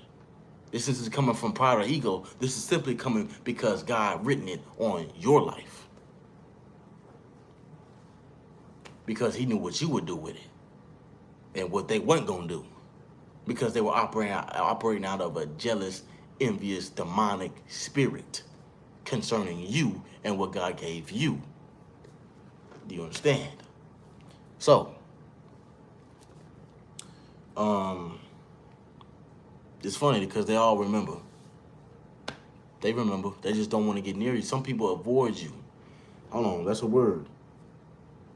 Some people avoid you because they remember how they did you. Some people avoid you because they remember what they said about you. Some people avoid you because they remember that they could have lended a hand while you were in the pit and they didn't lend a hand. They looked over you. They walked right past you. They didn't lend a hand while you was in that pit. They didn't lend a hand when you got your car crashed, when your car crashed. They didn't lend a hand when you needed some money at that time. And they barely even wanted to lend you any money. They didn't lend a hand when they saw the people persecuting you. When they saw you were getting persecuted on your job. They didn't lend a hand. They were shut mouth. They went over there and they mocked with the people that was mocking you. They didn't lend a hand. Do you understand? They looked at you like how they looked at you because they wanted to be accepted. They looked at you how the devil looked at you because they wanted to have something against you. And that was all the ammunition that they needed because they got on one accord to hate on you. They got on one accord to dismiss you. That was the only purpose. That was the only mission. When they failed that mission, they had to fall back and realize now you're the king of your palace. And now they gotta come to you direct, and they gotta come to you humbly, and they gotta come to you with a earnest heart, with a contrite heart, and realize he's in position, and we can't knock him off of it. We tried. But we can't knock what God is doing in his life and getting ready to do in his life. And he has something that we need, because we know that God walks with him. We know that God favors him. We know that he hears from the God. We know that he interprets dreams. We know that he was the one that was interpreted and gave the dream to. We know that he was the one that was blessed to break the generational curses. We know that he was the one that was blessed to uphold and uplift the family. We know that he was the one that was blessed to give the message. We know that he was the one that was blessed with the knowledge and the wisdom and the favor from the officials, and the favor from the wardens, and the favor from the pharaohs, and the favor from the kingship, and the favor from the chariots, and the favor from the robe, and the clothes, and the fine linen. We know that he was the one that was favored. So we have to come right back to where we dismissed. We have to come right back to who we dismissed and give credence and honor to. Because this is the one that's in authority right now. No, not for one day, not for 1 week, not for 1 month. No, for a year, for 7 years. For 7 years, he was in favor. For 7 years, he was in abundance. For 7 years, there was nothing around the land. Famine, murder, malice, famine, death was around the land. For 7 years, but he had 7 years of favor. He had 7 years of favor. They had 7 years of trauma and turmoil because of how they did him. Because of how they overlooked him. And now they got to come crawling right back. But there's shame on them. You understand? The shame is keeping them like Benjamin, like his brother Benjamin, from coming towards Joseph to ask for help. Because now he's the one in need. And it's not funny no more. Nobody's no longer laughing, because now Joseph is in position. And not only has Joseph proven them wrong, he's also proven his brothers wrong. Those who are even closest to him. Let's get to it. So Israel's sons were among him, among those who went to buy grain, for the famine was in the land of Canaan also. Now Joseph was the governor of the land, and the one who sold grain to all of his people. So when Joseph's brothers arrived, they bowed down to him with their faces to the ground. As soon as Joseph saw his brothers, he recognized them, but he pretended to be a stranger and spoke harshly to them. Where do you come from? He asked. From the land of Canaan, they replied, to buy food. Joseph is now wrestling with himself. Oh my goodness. Oh my goodness. I'm trying to tell you how much this relates to me on so many levels, on a spiritual level. Joseph is now having to forgive them. Joseph is now having to look past how he was being treated in that pit by the same ones that counted him out. He has to overcome that guilt. He has to overcome that unforgiveness. He has to overcome that bitterness, that anger that he has towards them, because he knows what they did to him. And they didn't take accountability for it. And they didn't even remember. They didn't even see him. They no longer knew him. He was under their nose the whole time, and they no longer knew him. He looked different. He sounded different. He was walking differently. He had different clothes on. He was eating different. He was in a different position in life. They didn't even know him anymore. They didn't even know Joseph when they looked at him. They thought he was, you see what I'm saying? They don't even know you no more. They don't know you. They don't even know how to approach you no more. They're like, and you sitting there like, wait a minute, don't you know me? I'm the same one. I'm the same one that you left out. I'm the same one. How could you not see me? Why didn't you see me? Why didn't you lend a help? Why didn't you help me when I was crying out in that pit? You was right there. Why didn't you help me? I was right there. I didn't get any help. And you sold me off. And you lied on me. But God was with me. God was with me the whole time. And now you're coming to me asking for help.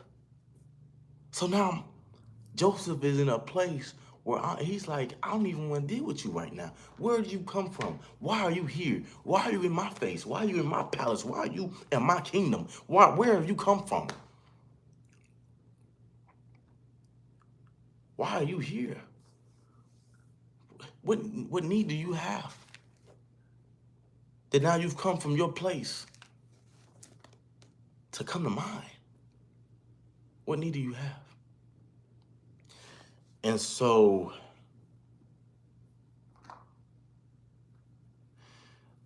chapter 8, verse 8, chapter 42. I'm still in chapter 42. Although Joseph recognized his brothers, they did not recognize him. Then he remembered his dreams about them, his dream, and said to them, you are spies. You have come to see where our land is unprotected. No, my lord, they answered. Your servants have come to buy food. We are all the sons of one man. Your servants are honest men, not spies. No, he said to them, you have come to see where our land is unprotected. But they replied, your servants were 12 brothers, the sons of one man, who lives in the land of Canaan. The youngest is now with your father, our father, and one is no more. Joseph said to them, it is just as I told you, you are spies. And this is how you will be tested. As surely as Pharaoh lives, you will not leave this place unless your youngest brother comes here. Send one of your number to get your brother. The rest of you will be kept in prison so that your words may be tested to see if you are telling the truth. Now he can't even trust him. He can't even trust his own family. He can't even trust the ones that were closest to him. They don't even recognize him, but he can't even trust them. They even want them to recognize him. He can't trust them. He like throw them exactly where they threw me, till I know that they true, till I know that they're of the truth, till I know that they're coming to me with a truthful heart, with a truthful countenance.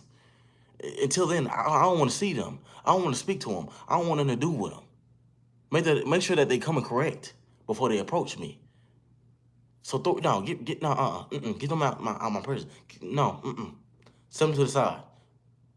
We're gonna have to question them. We're gonna have to ask them questions. Why are you here? Why have you come back into my life? Why are you here? Boom. Boom. Send one, okay, boom. If you are not, then as surely as Pharaoh lives, you are spies. Verse 17. And he put them all in custody for 3 days. That's what he did. On the third day, Joseph said to them, do this and you will live, for I fear God.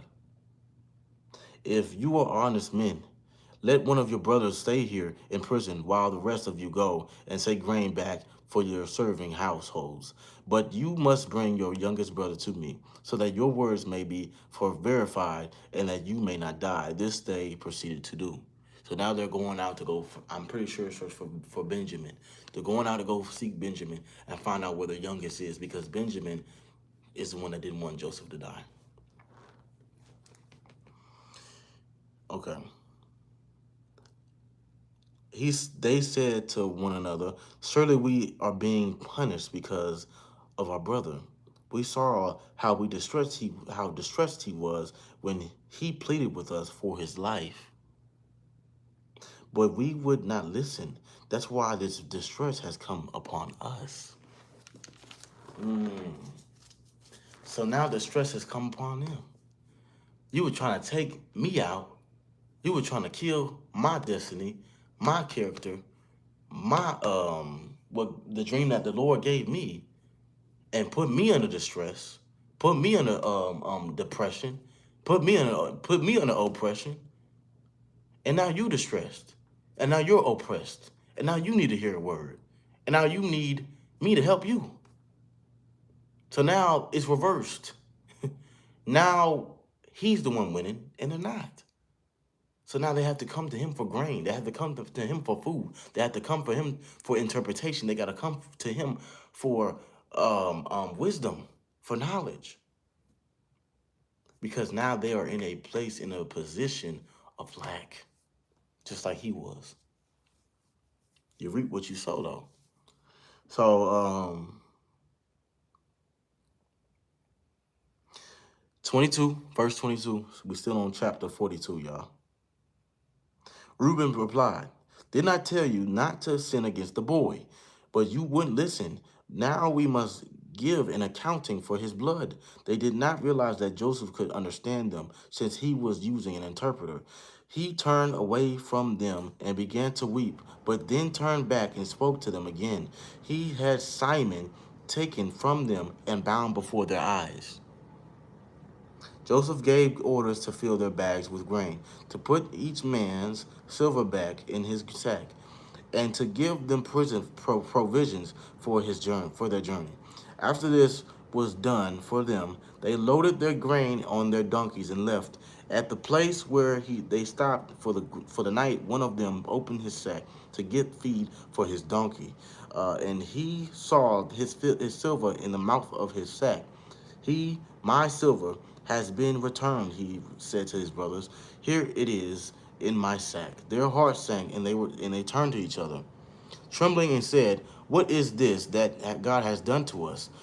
When they came, verse 29, when they came to their father Jacob in the land of Canaan, they told him all that happened to them. They said, the man who is Lord over the land has spoke harshly to us and treated us as though we were spying on the land. But we said to him, we are honest men, we are not spies. We were 12 brothers, sons of one father.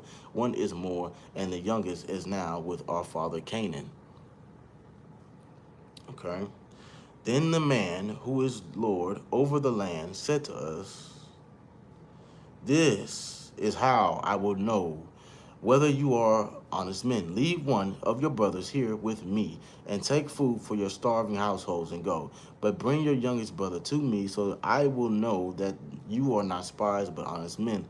Then I will give your brother back to you, and you can trade in the land. As they were emptying their sacks, there in each man's sack was his pouch of silver. When they and their father saw the money pouches, they were frightened. Their father Jacob said to them, you have deprived me of my children. Joseph is no more, and Simon is no more. And now you want to take Benjamin? Everything is against me. Everything is against me. Then Reuben said to his father, you may put both of my sons, to death if I do not bring him back to you. Entrust in him to my care, and I will bring him back. But Jacob said, my son will not go down there with you. Um, his um, his brother is dead, and he is the only one left. If harm comes to him on the journey you are taking, you will bring my gray head down on the grave in sorrow. All right. Um,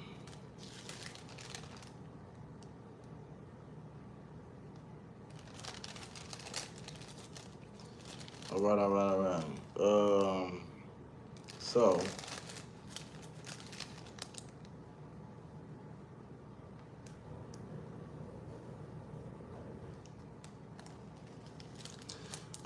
I really just wanted to read the rest of that. You see what I'm saying? Um, that's the main part I wanted to get to. Now that I've gotten to that part, it's already 88 minutes in. I'm gonna try to finish this with my story, and then I'm gonna head out. Let me see if I can read this last one, and I'm gonna let y'all roam free. The second journey to Egypt, for chapter 43, verse 1. Now we on 43, y'all. Now the famine was still severe in the land, so when they had eaten all the grain they had brought from Egypt, their father said to them, "Go back and buy us a little more food." But Judah said to him, "The man warned us solemnly, 'You will not see my face again unless your brothers is with you. If you will send our brother along with us, we will go down and buy food for you. But if you will not send him, we will not go down, because the man said to us, 'You will not see my face again unless your brother is with you.'" Israel asked, "Why did you bring this trouble on to me by telling the man you had another brother?" They replied, "The man questioned us closely about ourselves and our family. 'Is your father still living?' He asked us, 'Do you have another brother?' We simply answered his questions. How were we to know he would say, 'Bring your brother down here'?" Then Judah said to Israel, his father, "Send the boy along with me, and we will go at once, so that we and you and our children may live and not die. I myself will guarantee his safety. You can hold me personally responsible for him. If I do not bring him back to you, set him before you. I will bear the blame before all my life. As it is, if we had not delayed, we could have gone and returned twice." Then their father said, Israel said to them, "If it must be, then do this. Put some of the best products of the land in your bags and take them down to the man as a gift. A little balm and a little honey, some spices and myrrh, some pistacho, nuts and almonds. Take double the amount of silver with you, for you must return the silver that was put back into the mouths of your sacks. Perhaps it was a mistake. Take your brother also and go back to the man at once. And may God Almighty grant you mercy before the man, so that he will let your other brother and Benjamin come back with you. As for me, if I am bereaved, I am bereaved." So the men took the gifts and doubled the amount of silver, and Benjamin also. They hurried down to Egypt and presented themselves to Joseph. When Joseph saw Benjamin with him, he said to the steward of his house, "Take these men to my house, slaughter an animal, and prepare dinner. They are to eat with me at noon." The men did as Joseph told him, and took the men to Joseph's house. Now the men were frightened when they were taken to his house. They thought, "We were brought here because of the silver that was put back into our sacks the first time. He wants to attack us and overpower us and seize us as slaves and take us our donkeys." Now they're scared. So they went up to Joseph's steward and spoke to him at the entrance to the house. "Please, sir," they said, we came down here the first time to buy food, but at the place where we stopped for the night, uh, we opened our sacks, and each of us found his silver, the exact weight in the mouth of his sack. So we have brought it back with us. We have also brought additional silver with us to buy food. We don't know who put our silver in our sacks." 23, y'all. Verse 23, chapter 43. "It's all right," he said. "Do not be afraid. Your God, the God of your father, has given your treasure in your sacks. I received your silver." Then he brought Simon out to them. The steward took the men into Joseph's house, gave them water to wash their feet, and provided fodder for their donkeys. They prepared the gifts for Joseph's arrival at noon, because they had heard that they were to eat there. When Joseph had came home, they presented to him the gifts they had brought into the house, and they bowed down before him to the ground. He asked them how they were, and then he said, "How is your aged father you told me about? Is he still living?" They replied, "Your servant, our father, is still alive and well." And they bowed low to pay him honor. Verse 29. As he looked about saw his brother Benjamin, his own mother's son, he asked, "Is this your youngest brother, the one who you told me about?" And he said, God be gracious to you, my son. Deeply moved at the sight of his brother, Joseph hurried out and looked for a place to weep. He went into his private room and wept there. After he had washed his face, he came out and, controlling himself, said, serve the food. They served him by himself, the brothers by themselves, and the Egyptians who ate with them by themselves. Because Egyptians could not eat with Hebrews, for that is detestable to Egyptians, the men has been seated before him in the order of their ages, from the firstborn to the youngest. And they looked at each other in astonishment when portions were served to them from Joseph's table. Benjamin's portion was 5 times as much more as anyone else's. So they fasted, feasted, and drank freely with him. Almost done. This is going to be the last one, y'all. I'm going to close it up. A silver cup in a sack. Chapter 44, verse 1. Now Joseph gave these instructions to the steward of his house. Fill the men's sacks with as much food as they can carry, and put each man's silver in the mouth of his sack. Then put my cup, the silver one, in the mouth of the youngest one's sack, along with the silver for his grain. And he did as Joseph said. As morning dawn, the men were sent on their way with their donkeys. They had not gone far from the city when Joseph said to his steward, go after those men at once, and when you catch up with them, say to them, why have you repaid good with evil? Isn't this the cup of my master drinks from and also uses for divination? This is a wicked thing you have done. Verse 6, when he caught up with them, he repeated these words to them. But they said to him, why does my Lord say such things? For be it from your servants to do anything like that. We even brought back to you from the land of Canaan the silver we found inside the mouths of our sacks. So why would we steal silver or gold from your master's house? If any of your servants is found to have it, he will die, and the rest of us will become my Lord's slaves. So Joseph is getting ready to reveal himself shortly. That's where I'm going to get ready to stop and share with y'all the rest of my testimony, or share with y'all the rest of what I got to say. So yeah.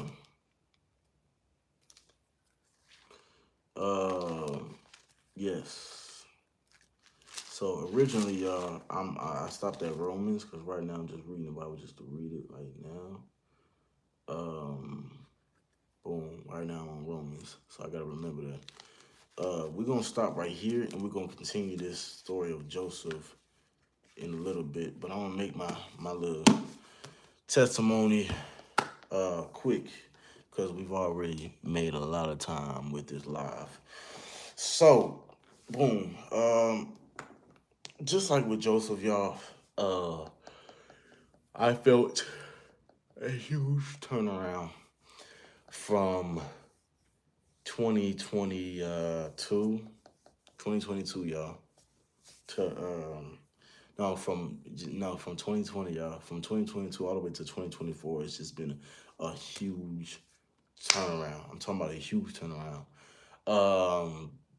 I'm talking about, feel me, job loss. I went through some serious Job moments to the point where I would have thought I was literally Job. You see what I'm saying? The moments and the things that I was going through at that time, it just didn't make any sense to me. Um, I didn't want to curse God. I felt myself getting to the point where I was getting ready to. You see what I'm saying? I didn't understand what was going on with my life. I was no longer in control of my life. I wanted to be in control of my life, but I didn't have it. You know what I'm saying? I didn't ever have it around that time. And so 2020 just was just one of those taking grounds for me where my faith and who I was being tested to the third degree, man.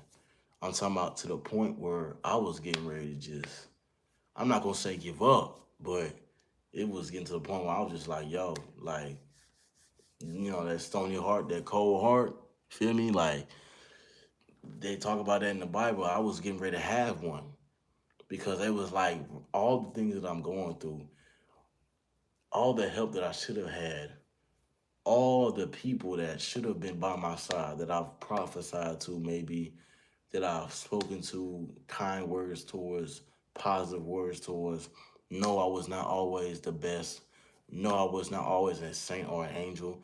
No, I was not always on my P's and Q's, even when it came to my own faith around that time. No, I was not always 100 with people out the gate. No, I was not always speaking hymns and Bible verses and prophesying and always worried about God. No, I was not always that during that time. You see what I'm saying? During that time, I wanted to do my own thing. During that time, I just wanted to live my own life. During that time, I was feeding into the hype of other people, other voices, even coming from family members. During that time, I was getting, dealing with family issues. I was dealing with job loss. I was dealing with self-esteem issues. I was dealing with identity crisis. I was dealing with my own ways and evil ways and mindset. I was dealing with my own pride and ego. I was dealing with my own sin, my own lust. I was dealing with these things during that time. I was dealing with major loss. I was dealing with diseases also. COVID happened. Disease, famine, you know what I'm saying? That hit everybody. I was dealing with those things also, just as you guys were. And all I had was God, man. I think God relayed something to me in those earlier years. Like, I want to be the one that's going to get all the glory out of your testimony. I want to be the one. I want to be the one that's going to get all the glory. When all this is said and done, the only thing, the only individual, the only force that you will have to thank is me. And so right now, I'm in my own apartment. I got my own car. I got a girlfriend. All I can do is thank God. I'm gonna talk about my past real quick, but I'm only talking about my past because I got victory over it. All I can do is thank God, is thank Jesus Christ for taking my life and turning it around in my favor, and having those things that were once meant for bad, turn it around for good, for my good.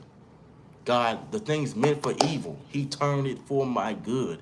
He laid the foundation. The foundation was rocky, it was shaken, but the foundation was always Jesus Christ. It was always God. It was always put others first. It was always focused on my grind. It was always focused on helping others. It was always focused on get out my situation. It was always focused on don't be a victim. It was always focused on let me upgrade myself above my environment, above what I'm going through, above how I'm feeling right now, and let me get to my destination, because my destination is more important than my feelings right now. My destination is more important what these people are telling me in my ear. My destination is more important than doubt what doubts I even have about my own self. My destination, what God has for me, is more important than that. And when God blesses you, you forget about that. People may remember your past. People may remember who you used to be. People may remember how you used to talk. People may remember how you used to act, what your past consisted of, who you were once in your past. But God does not remember it once you throw it to God. God throws it in the sea of forgetfulness, and he goes, I forgot about all that. Here you go, Paul. I will change your name from Saul to Paul. I will take you out the pit like he did with Joseph, and give you the palace and make you sit with the kings, make you sit with those who are of honor and authority and integrity and character. I will make you sit with those people because of who you were in this moment, in that particular season. That's who you were. That's who I needed you to be. You cultivated yourself. You gave yourself back to me. You gave yourself back to the one true God. You let go of your sin. You let go of your idols. You let go of your ego. You let go of yourself. You pruned yourself. You've repented for all of your sins. You've cast your sins amongst me. And now I'm getting ready to restore you and give back everything that the devil stole, just like he did with Job.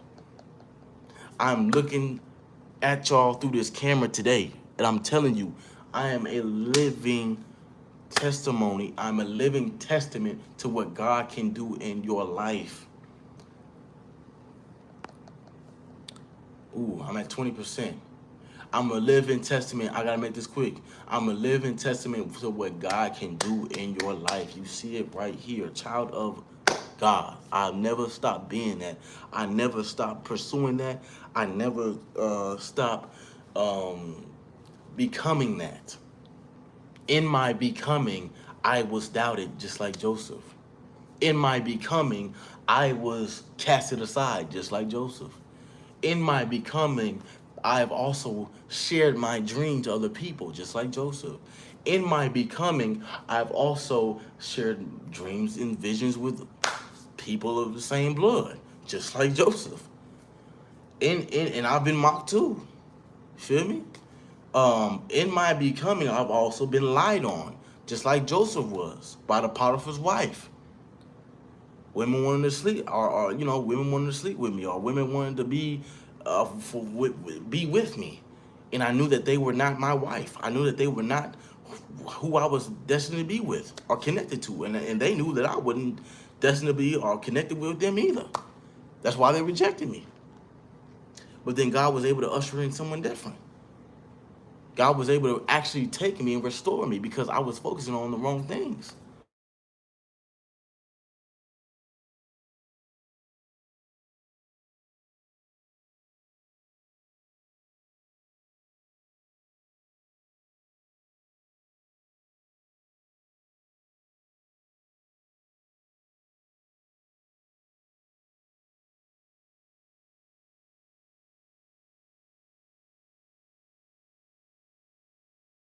2020, y'all, was the testament of what God. That was my pruning process. 2020 all the way up until 2024 was my pruning process. I'm gonna make this quick because I got a limited amount of time. I'm already an hour above. You know what I'm saying? Like, and my battery's on 20%. I need to make this quick. Um, that was a call that I just got. 2020, boom.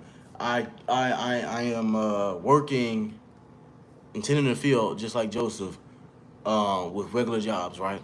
I'm going from FedEx. I don't have enough time to tell y'all, but I'm going from FedEx to Cosmos Solar to UPS Adeco to feel me, Penguin Patch to feel me. I had another job that I was doing, Cosmos Solar, Penguin Patch, y'all, FedEx, a UPS Adeco. Then I went from UPS. You see what I'm saying? Um, I had another one with Northern Tools. That's 6 jobs. I was doing 6 jobs in dang near 2 month span. I got fired from every last one of them within a week, within 2 weeks, within 3 weeks. They was just letting me go, getting fired unjustly. One reason was me just, I guess, quote unquote, stealing the food from the vending machines, and they didn't tell me through the orientation because I had these earbuds in my ear. And that's another story. But I've been lied on, y'all. I've been cheated. I've been casted out. I've been strayed away to the side. I've been doubted. I've been overlooked. Um, I've been done unjustly. People have mocked me. People have talked about me. People have doubted everything that I've done, even those closest to me and my family. I'm just gonna be straight up with y'all. Friends, or you know what I'm saying? Like, it could be anybody. Recent friends or anybody that I had to cut off. Like, people that I've dated. You know what I'm saying? I've had people tell me that I wasn't gonna be nothing. I've had dates tell me that I wasn't gonna be nothing. I've had people that didn't even want to really count on me. uh, they would always count on me, but when it came to me counting on them, they booked. Feel me? Took off. Didn't see them no more. Don't know what the heck they doing to this day. You see what I'm saying? Like, I'm not even in contact with half of those people. But I've suffered job loss, y'all. And from that was 2020. 2021, that was a blur. I barely even remember 2021. I met some friends from Penguin Patch, y'all. I worked a total of 6 jobs in 2020 through 2021, man. I met some cool dudes, man. Clicked up with some cool dudes. These dudes is now like my brothers now. You feel me? You know what I'm saying? Y'all get to see them another time. You dig what I'm saying? But Zay, Jeremy, Terrence, these boys have been like brothers, man. They've shown me a level of loyalty that I've never seen before. They've shown me a level of loyalty that I didn't really experience like that because I was used to people being two-faced. I was used to people being cool with me the next minute, but then they take off and they shady the second minute. You dig what I'm saying? So I was already kind of coming into it with I'm on guard about these people. If they gonna come how I really need them to come. You dig what I'm saying? If they really who they say they are. If they really a man of their word. You dig what I'm saying? But they proven themselves through years. Feel me? We still friends to this day. We've been friends for about 3 years now, going on 4. These my brothers at this point, my best friends. Dig what I'm saying? Like, and we've gone through our little ups and downs, but it's never been to the point where it's like, oh, you know what I'm saying? Like, it's never been detrimental to the point where I gotta question them. You know what I'm saying? So, I clicked up with some good people, man, and these boys have been my brothers since then. 2021, a blur. 2021, I was starting to kind of lose myself, man. I was dating around a lot. I met a lot of witches, man. You feel? I'm just gonna be straight up. I'm being as straight up as possible in this stream because now that I can look back on what I was making it through and what these people were putting me through, these people were witches, man. They were demons. They were devils. Some of these people were not human. Some of these people were not human. I'm telling you, I was dealing with some high force witchcraft, some high level witches, demons. You know what I'm saying? Spirits, Delilahs, Jezebels, whatever you may call it. And they can sex you up real good too. You know what I'm saying? They on the Christian apps too, y'all. I'm trying to tell you, they on the Christian apps too. They everywhere. But that's besides the point. I was dating around, wasting my time, wasting my energy, wasting my life force, sleeping around. I was doing all types of stuff, dog. And I was in the wrong while still having this porn addiction, while still suffering with lust. Dig what I'm saying? While still trying to surf out these YouTube videos and find myself through these YouTube videos when I should have been finding myself through God. Or find myself and get validation through these people or through family when I should have just been finding and getting that validation from God. Because these people couldn't give it to me. They couldn't give me what I was searching for. They couldn't give me what I needed, what I wanted. And I was trying to search for that through them instead of having God be my Alpha and Omega and be the only validation, the only thing that I will ever need. So yeah, I was mainly just blurring, man, just cruising through life, going to the bars and stuff like that. I would go, I hit up a bar or two. You dig what I'm saying? During 2021 or 2022 or so, close to the end, I had this one chick that I thought was gonna damn near be, feel me, a future wife dang near. You know what I'm saying? Like I thought this was gonna be like one of the ones. Feel me? Like I ain't gotta search for no more type deal. You know what I'm saying? Um, and it didn't turn out like that. Yeah, she was kind of deceptive a little bit. Was secretive about her true identity and who she wanted to be instead of who she pretended to be. You know what I'm saying? There was a lot of people that I was dating or talking to that wanted to be a certain way because they seen that I was a certain way. But then when they found out I was really that type of person, they dipped. They couldn't really stand in my presence. They couldn't really deal with the type of individual that God made me out to be because that wasn't really necessarily them. I was being true to myself even when I didn't even know myself half of that time. But even when I was struggling with my own self, I was still being true to myself. I was still trying to be authentic to myself. So, yeah, I'm dating around. I found this app called Upward, man. I met now my girlfriend, feel me, off of Upward. That was the first person I ever talked to. That'll be another testimonial that I'll explain to y'all for another day. And boom, that was 2021. I'm hanging out with them. We're trying to devise plans. I'm creating my YouTube videos at that time, my YouTube channel at that time. We creating podcasts and all types of stuff at that time. And it's called The Three Wise Men. If y'all just listening or just trying to, if y'all made it to the, even this part of the live stream, if you're even this deep, then I salute you greatly. Um, yeah, it's called Three Wise Men, and we have our podcast up. And yeah, so that was 2021. Boom. I'm working at UPS because now no, I was working at UPS at Deco, and you know what I'm saying, and I met them around 2021, 2022 or so. That's when I met them at Penguin Patch, 2022. I'm still at UPS at Deco for a little minute. Then I transferred from 2020 2020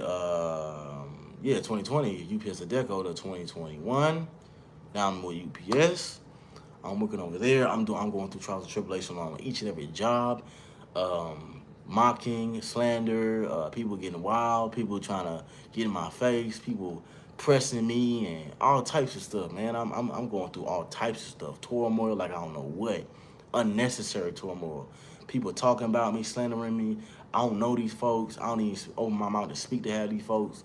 Like, you know what I'm saying? I'm about my business. I'm about my money. I'm just going about my business. I'm doing the best job I can possibly do. And I got people hating on me.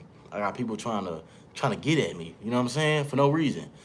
And so they're trying to throw me in the pit, just like Joseph. You see what I'm saying? They're trying to throw me in the pit. The women that I dated, some of them even try to throw me in the pit as well. Lie on me, character assassination, all that. Stalking me, monitoring me, my every move, everything. I went through all that, and I go from UPS for about 2 years working with them, or about a year working with them. Fast forward, this is we moving into 2023, and man, I'm another blur. I'm just going through the motions at this point. I'm at one of my lowest points. I'm having, you know what, outside of marriage, fornication. Dig what I'm saying? I'm being honest with y'all. And I'm pretty much losing myself. My hair is thinning out. My eyes are looking like they darkening. Dig what I'm saying? I'm looking dead inside. I'm almost looking dead. I'm losing my light. I'm losing, almost like it was almost like I was just losing myself, man. I was losing my whole countenance, my whole character. The man of God that I was 2 years ago from those years, I wasn't that anymore. I was a completely different person. You feel me? Whatever demonic entity or devil or demon that was driving me to make these decisions or make this type of mindset was driving me further and further away from God, man. And I was drifting. I really was. I was drifting from God. I couldn't barely feel His presence anymore because I wanted to do His will, but my flesh was way too weak to do it.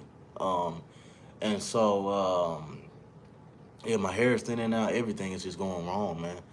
And I end up having a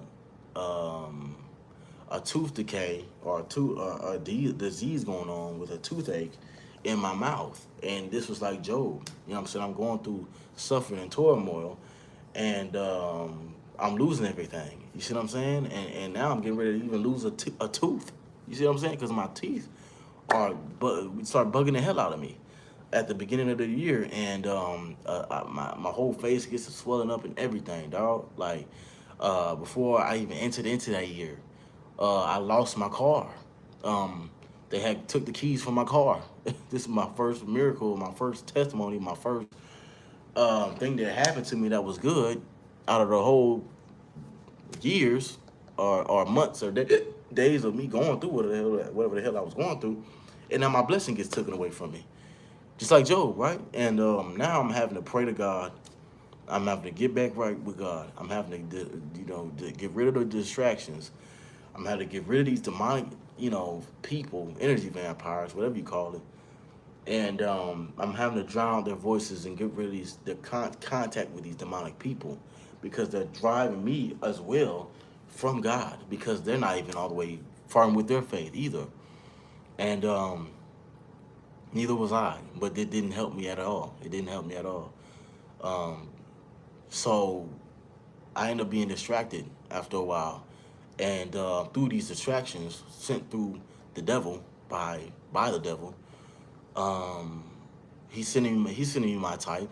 You know what I'm saying? He's sending. I'll talk about my dating experience later on, but I'll tell y'all here and there. He's sending me my types and what I want, but what I wanted was giving me death. You know what I'm saying? To make a long story short, what I wanted was giving me death. It was making me deteriorate, literally, spiritually, mentally, physically deteriorate. I was miserable with myself. I did not like what I was seeing. I did not like where I was at in life at all.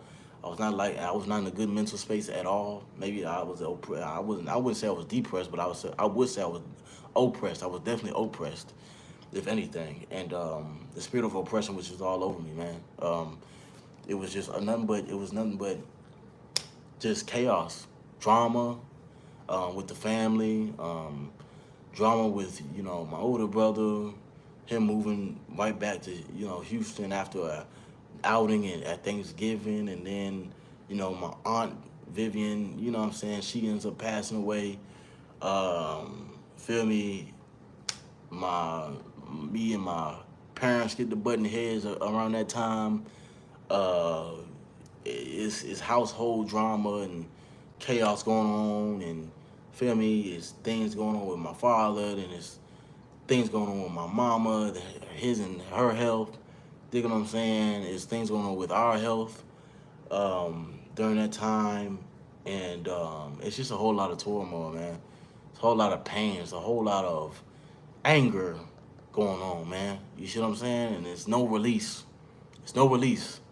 It's just a bunch of it's a lot more arguments, money issues going on with me as well, and within the family.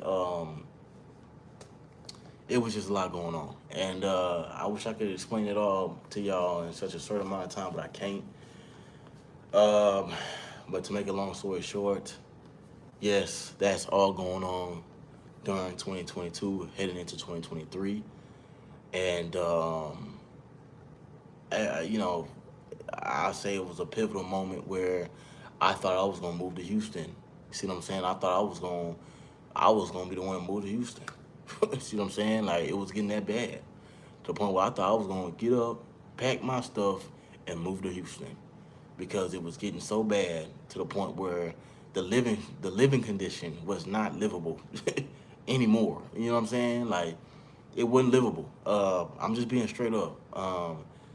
And I love my people dearly. I love them dearly. But you gotta realize when it's time to go, and you also gotta realize when it's time to put your foot down and be like, all right, I'm not gonna be treated like this no more. I'm not gonna endure none of this no more. I've already endured enough that it almost caused me to blank out or lose my mental state. Why am I getting taken to the ringer from my own family? You see what I'm saying? So boom. Um,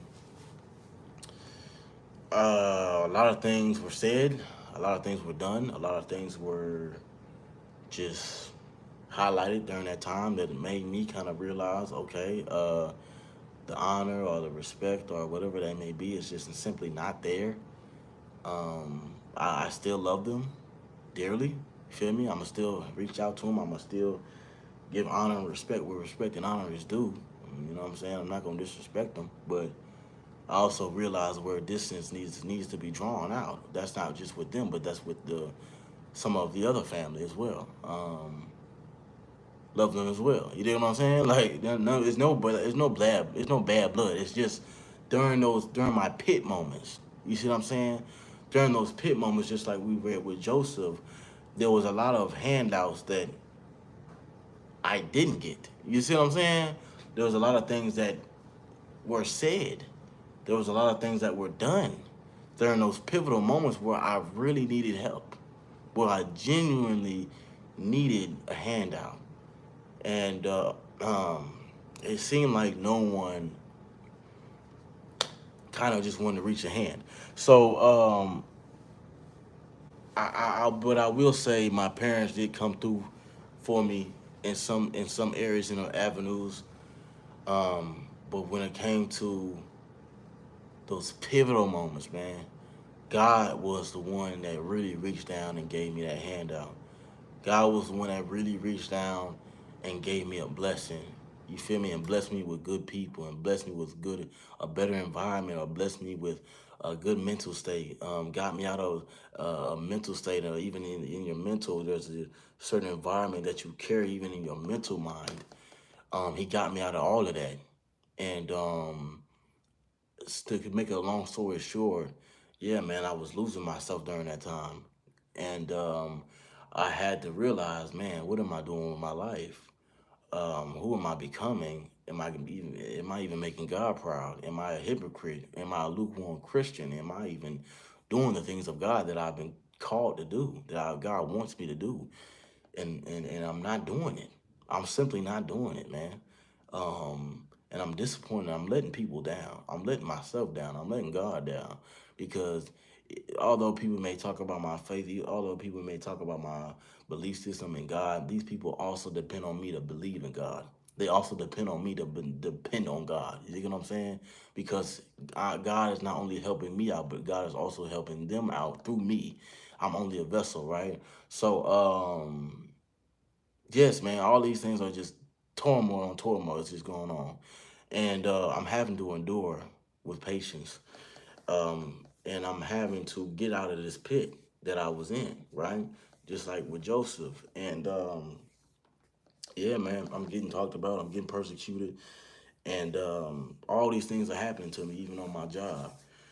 And yeah, man, it was a lot of disputes, a lot of things I had to overcome, a lot of things I had to forgive, a lot of things I had to just let go, a lot of people I had to just forgive and let go of, a lot of people I had to say goodbye to, a lot of situations that I had to say goodbye to. I had to say goodbye to dating apps, everything, bro. I had to say goodbye to everything, jobs, everything, dog, because it was taking my self esteem, it was lowering my self confidence, it was lowering who I was. And I was bigger than those environments. I was bigger than those circumstances and situations. I was bigger than those people. I knew I was. This ain't me bragging. This is just me knowing where I am now because of my belief in self and my belief in God. You understand? And then that builds confidence. And that's what Satan tried to take from me. He tried to take away my confidence. He tried to take away and lower my self-esteem through demonic forces operating through people. From demonic forces operating through people, man. I'm just being straight up. Even if it was coming through familiar faces, family, friends, close, it don't matter. And so from 2023 or 2022 to 2023, finally I start kind of moving on up in life, right? I'm keeping track on my car. My friends are there for me. You know what I'm saying? Even through those worst moments that I was going through, my family is trying to, accommodate, and but I'm mainly feeling like I'm alone during those times because I don't know. I ain't gonna lie. 9 times out of 10, I was low key alone. I was low key going through the wilderness, literally by myself. You see what I'm saying? I was in that wilderness by myself, but there was a reason for that. And God didn't want me to have probably didn't want me to have another handout. He didn't want me to have another remedy. He didn't want me to have another individual say that they made me, or say that they did A, B, Y, and C, and I owe him something. He didn't. Because he knew that the people that was around me were not destined for my destiny. He knew that the people that were around me were not destined to see it through with me. He knew that the people that were around me were temporary people. He knew that. He knew that, but I didn't know that. I wanted them to stay because I was thinking they were for me because they were hiding two faces. They were two faced. You see what I'm saying? And I couldn't tell because of my good heart, and my good heart landed me in a lot of bad situations, man. You would think that you would get landed in a lot of bad situations because of a bad heart. No, you can get landed in a whole lot of bad situations because of a good heart. You see what I'm saying? And people will take advantage of that. You know what I'm saying? A lot of things will take advantage of that. But your good heart will attract good things, though. You know what I'm saying? Everything that you go through, everything that I've went through, I've attracted it twice 10 times 10 because of my good heart, because of my credence to God, because of me going back to God whenever I failed, whenever I was being out of his will and out of his alignment, or whenever it came to forgiving others, or whenever it came to bitterness or ego or pride or whatever it may be. I had to lay those things down, man. And he gave it back to me 10 portion. You know what I'm saying? Times 10. You see what I'm saying? Double the portion. Because I went back to him. This isn't by mistake. This isn't by chance. This isn't by coincidence or accident. I'm here because of my credence to God, man. Simply put. And 2023 was also a blur. Um, I was still going through my moments. I was still going through times of trouble and trial and tribulation. Still dealing with oppression and heaviness, and no one seemed to see it, man, because I was hiding it well. I was quiet. You know what I'm saying? I was real quiet. I was real about my business. I was real private. You know what I'm saying? My grandfather always told me never allow nobody to see you sweat. Never let nobody see you sweat. No matter how much you're going through, no matter how much you want to just scream and proud and just they know punch a hole through something. You know what I'm saying? Like you gotta be on your toes. You gotta be 10 toes. You gotta be on your piece and on your cues. There's people that's around you that want to see you fail. There's people around you that want to see you at the bottom. There's people around you that want to see you just like them. I had a lot of people around me that wanted to see me just like them, and that was low, oppressed, low on energy, always sad and frustrated and angry with not only myself but with the world. Feel me? Never seeing myself above my circumstance, above my environment, above just the negativity that's happening. They wanted that for me. Satan wanted that for me, but God had different plans. God had a different agenda. God sent help. He sent the right people in my life to get me to this point as well. He sent the right help to me, and because of that, I've been blessed and favored, sincerely. You see what I'm saying? And just like Joseph, I've been favored in a lot of things, man. There's a lot of bad things that's happened, but the good triumphs with the bad by a long shot. And God's favor has been with me. God has been with me even from the pit. You know what I'm saying? In the pit, while I was in the pit, he was there with me. While I was taking my first steps to get out of the pit, he was there with me. While people were lying on me, he was there with me. While people were persecuting me and calling me this and calling me that, you're not going to be nothing like me. And look at you. Look at what you're doing. I didn't have people tell me these things. Look at you. Look at what you're doing. Who are you? Who do you think you are? All these things. Who do you think, you know what I'm saying? Like, how you think you're going to think the way you do, that you carry yourself, the way that you carry yourself. And, oh, you're prideful, or you're arrogant, or you're this, or you're that. And I'm just confident. And I'm just confident in God. And they're trying to take my confidence as arrogance because they're insecure within themselves. You're going to have people that's insecure within themselves that want to see you insecure, that want to see you down, that want to see you down and out with them because they're not secure within themselves. But they're going to project it on you and make you feel like you're the one causing them to feel this way when they're the ones feeling this way internally. It's an internal battle that we are all facing, but it takes responsibility and accountability to admit where you are wrong, to admit when you have done wrong to others and to yourself and to God. It takes accountability. It takes that. It takes a renewed mind to renew everything around you. If this ain't renewed, you're not going to get to this. You're not going to get to the new car. You're not going to get to the new apartment. You're not going to get to the new counterpart. You're not going to get to the new this. You're not going to get to the new that. You're not going to get nothing good or nothing new if you do not renew this. This needs to be renewed. And you got to take accountability and be obedient to the word and be obedient to God's word and to his wisdom and to his knowledge and to the path that he's destined for you. You have to be obedient. Once you become obedient to his will, his yoke is easy. And God will start to boom, dropping stuff on you because now you are in alignment to his will. When I got these things, y'all, when I started to become blessed, I guess, because now I'm blessed. I'm no longer in that position. I'm no longer going to be in that position for a while now. And I feel like God is just going to keep taking me up because of my obedience to him now. But when I was in that position, man, and I didn't see nothing but red, the Lord was still speaking to me. Even in my position of pit, he was still speaking to me. Just like Job, he was still with me. And I said, God, I would never deny you. I would try my best to never deny you, Heavenly Father. I would try my best to never deny that you are faithful, that you are good, I will see this thing through, and that, God, you got a blessing for me on the other side.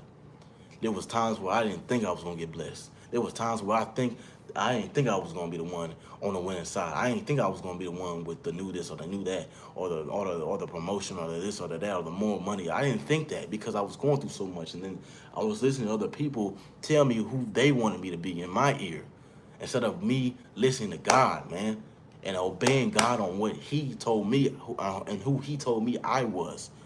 You see what I'm saying?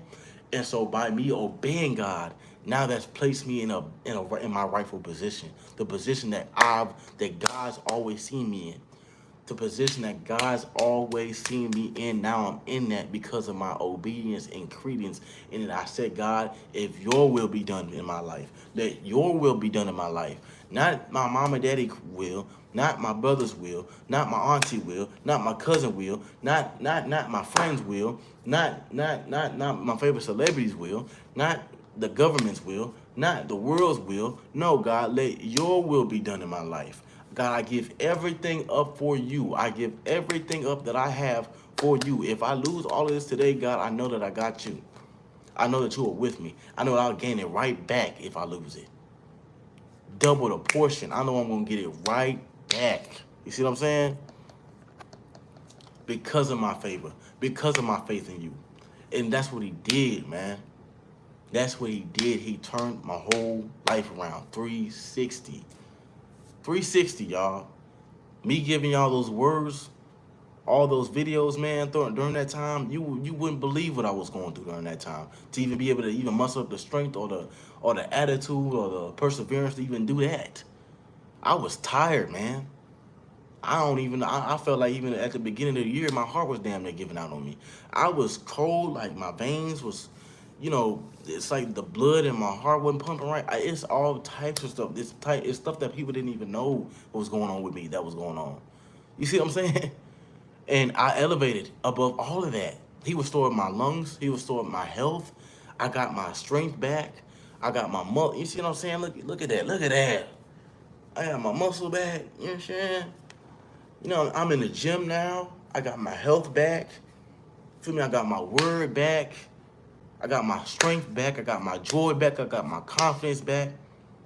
I got my Jesus back. You see what I'm saying? I feel like I'm more rooted and excited for my next step and next journey in God more than ever now. I'm more clear now, man.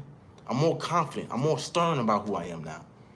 I'm more grounded and rooted in my boundaries, rooted in who I am, rooted in what God is becoming of me and making of me in this moment. I'm more rooted now. All because I said yes to your will, God. Let your will be done in my life. It took that this year. It took that this year.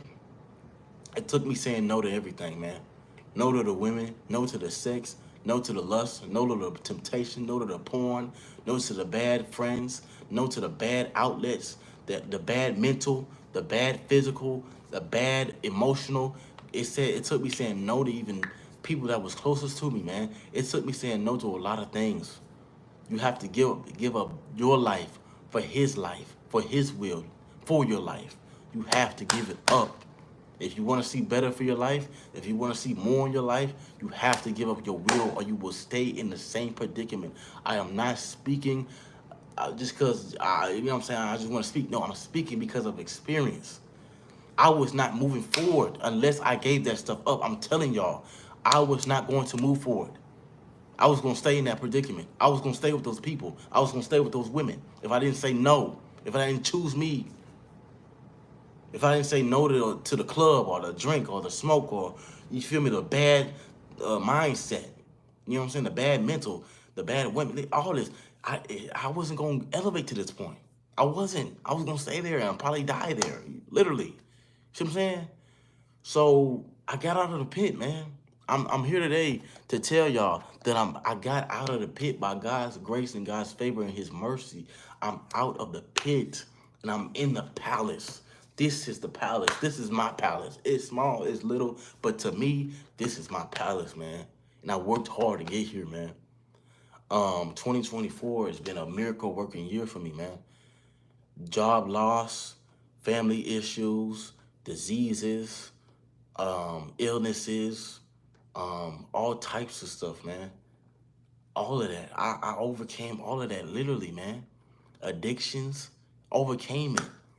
By the blood of the Lamb and the test of my testimony, I've overcome these things only by God's grace. And I told God I was going to give him grace and favor, and I was going to give him worship and praise for making it out of my situations.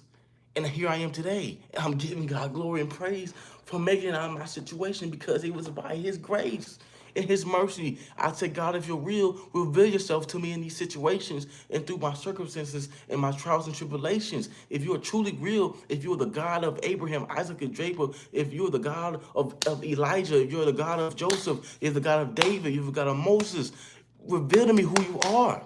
May I have a personal relationship and connection with you, my own testimony. This is my testimony. This is my story. And I will tell it because I have a right. I have a choice now. And I'm choosing God. I'm back in unison, man. And can't nobody knock me off my square now. I know this now. This I know. This is true to me. My faith is true to me. But anyway, to make a long story short, yes, man, I came through all of that. Fast forward, 2024, got a new job. I said, Lord, I need a new job. I need to make more money to fend for myself. God gave me Amazon.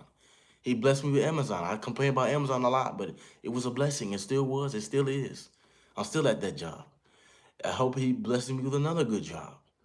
I was thinking about Target. I know he will bless me with that because he's getting ready to elevate me in everything and anything that I do. I'm going to brag on God and I'm going to brag on myself and my progress because I made progress. I'm telling y'all. And I beat the odds. I'm here to tell you that I beat the odds. So, yes, fast forward, he gave me Amazon. I was able to claim my car. I fast forward throughout the year. Man, here we are. Here we are, man. I'll tell y'all about the apartment process real quick, and I gotta give it up because now I'm at 3%. Matter of fact, I'm in that right now, and I'll leave that for a part 2. So I'll see y'all on the flip. Deuces. It's been easy.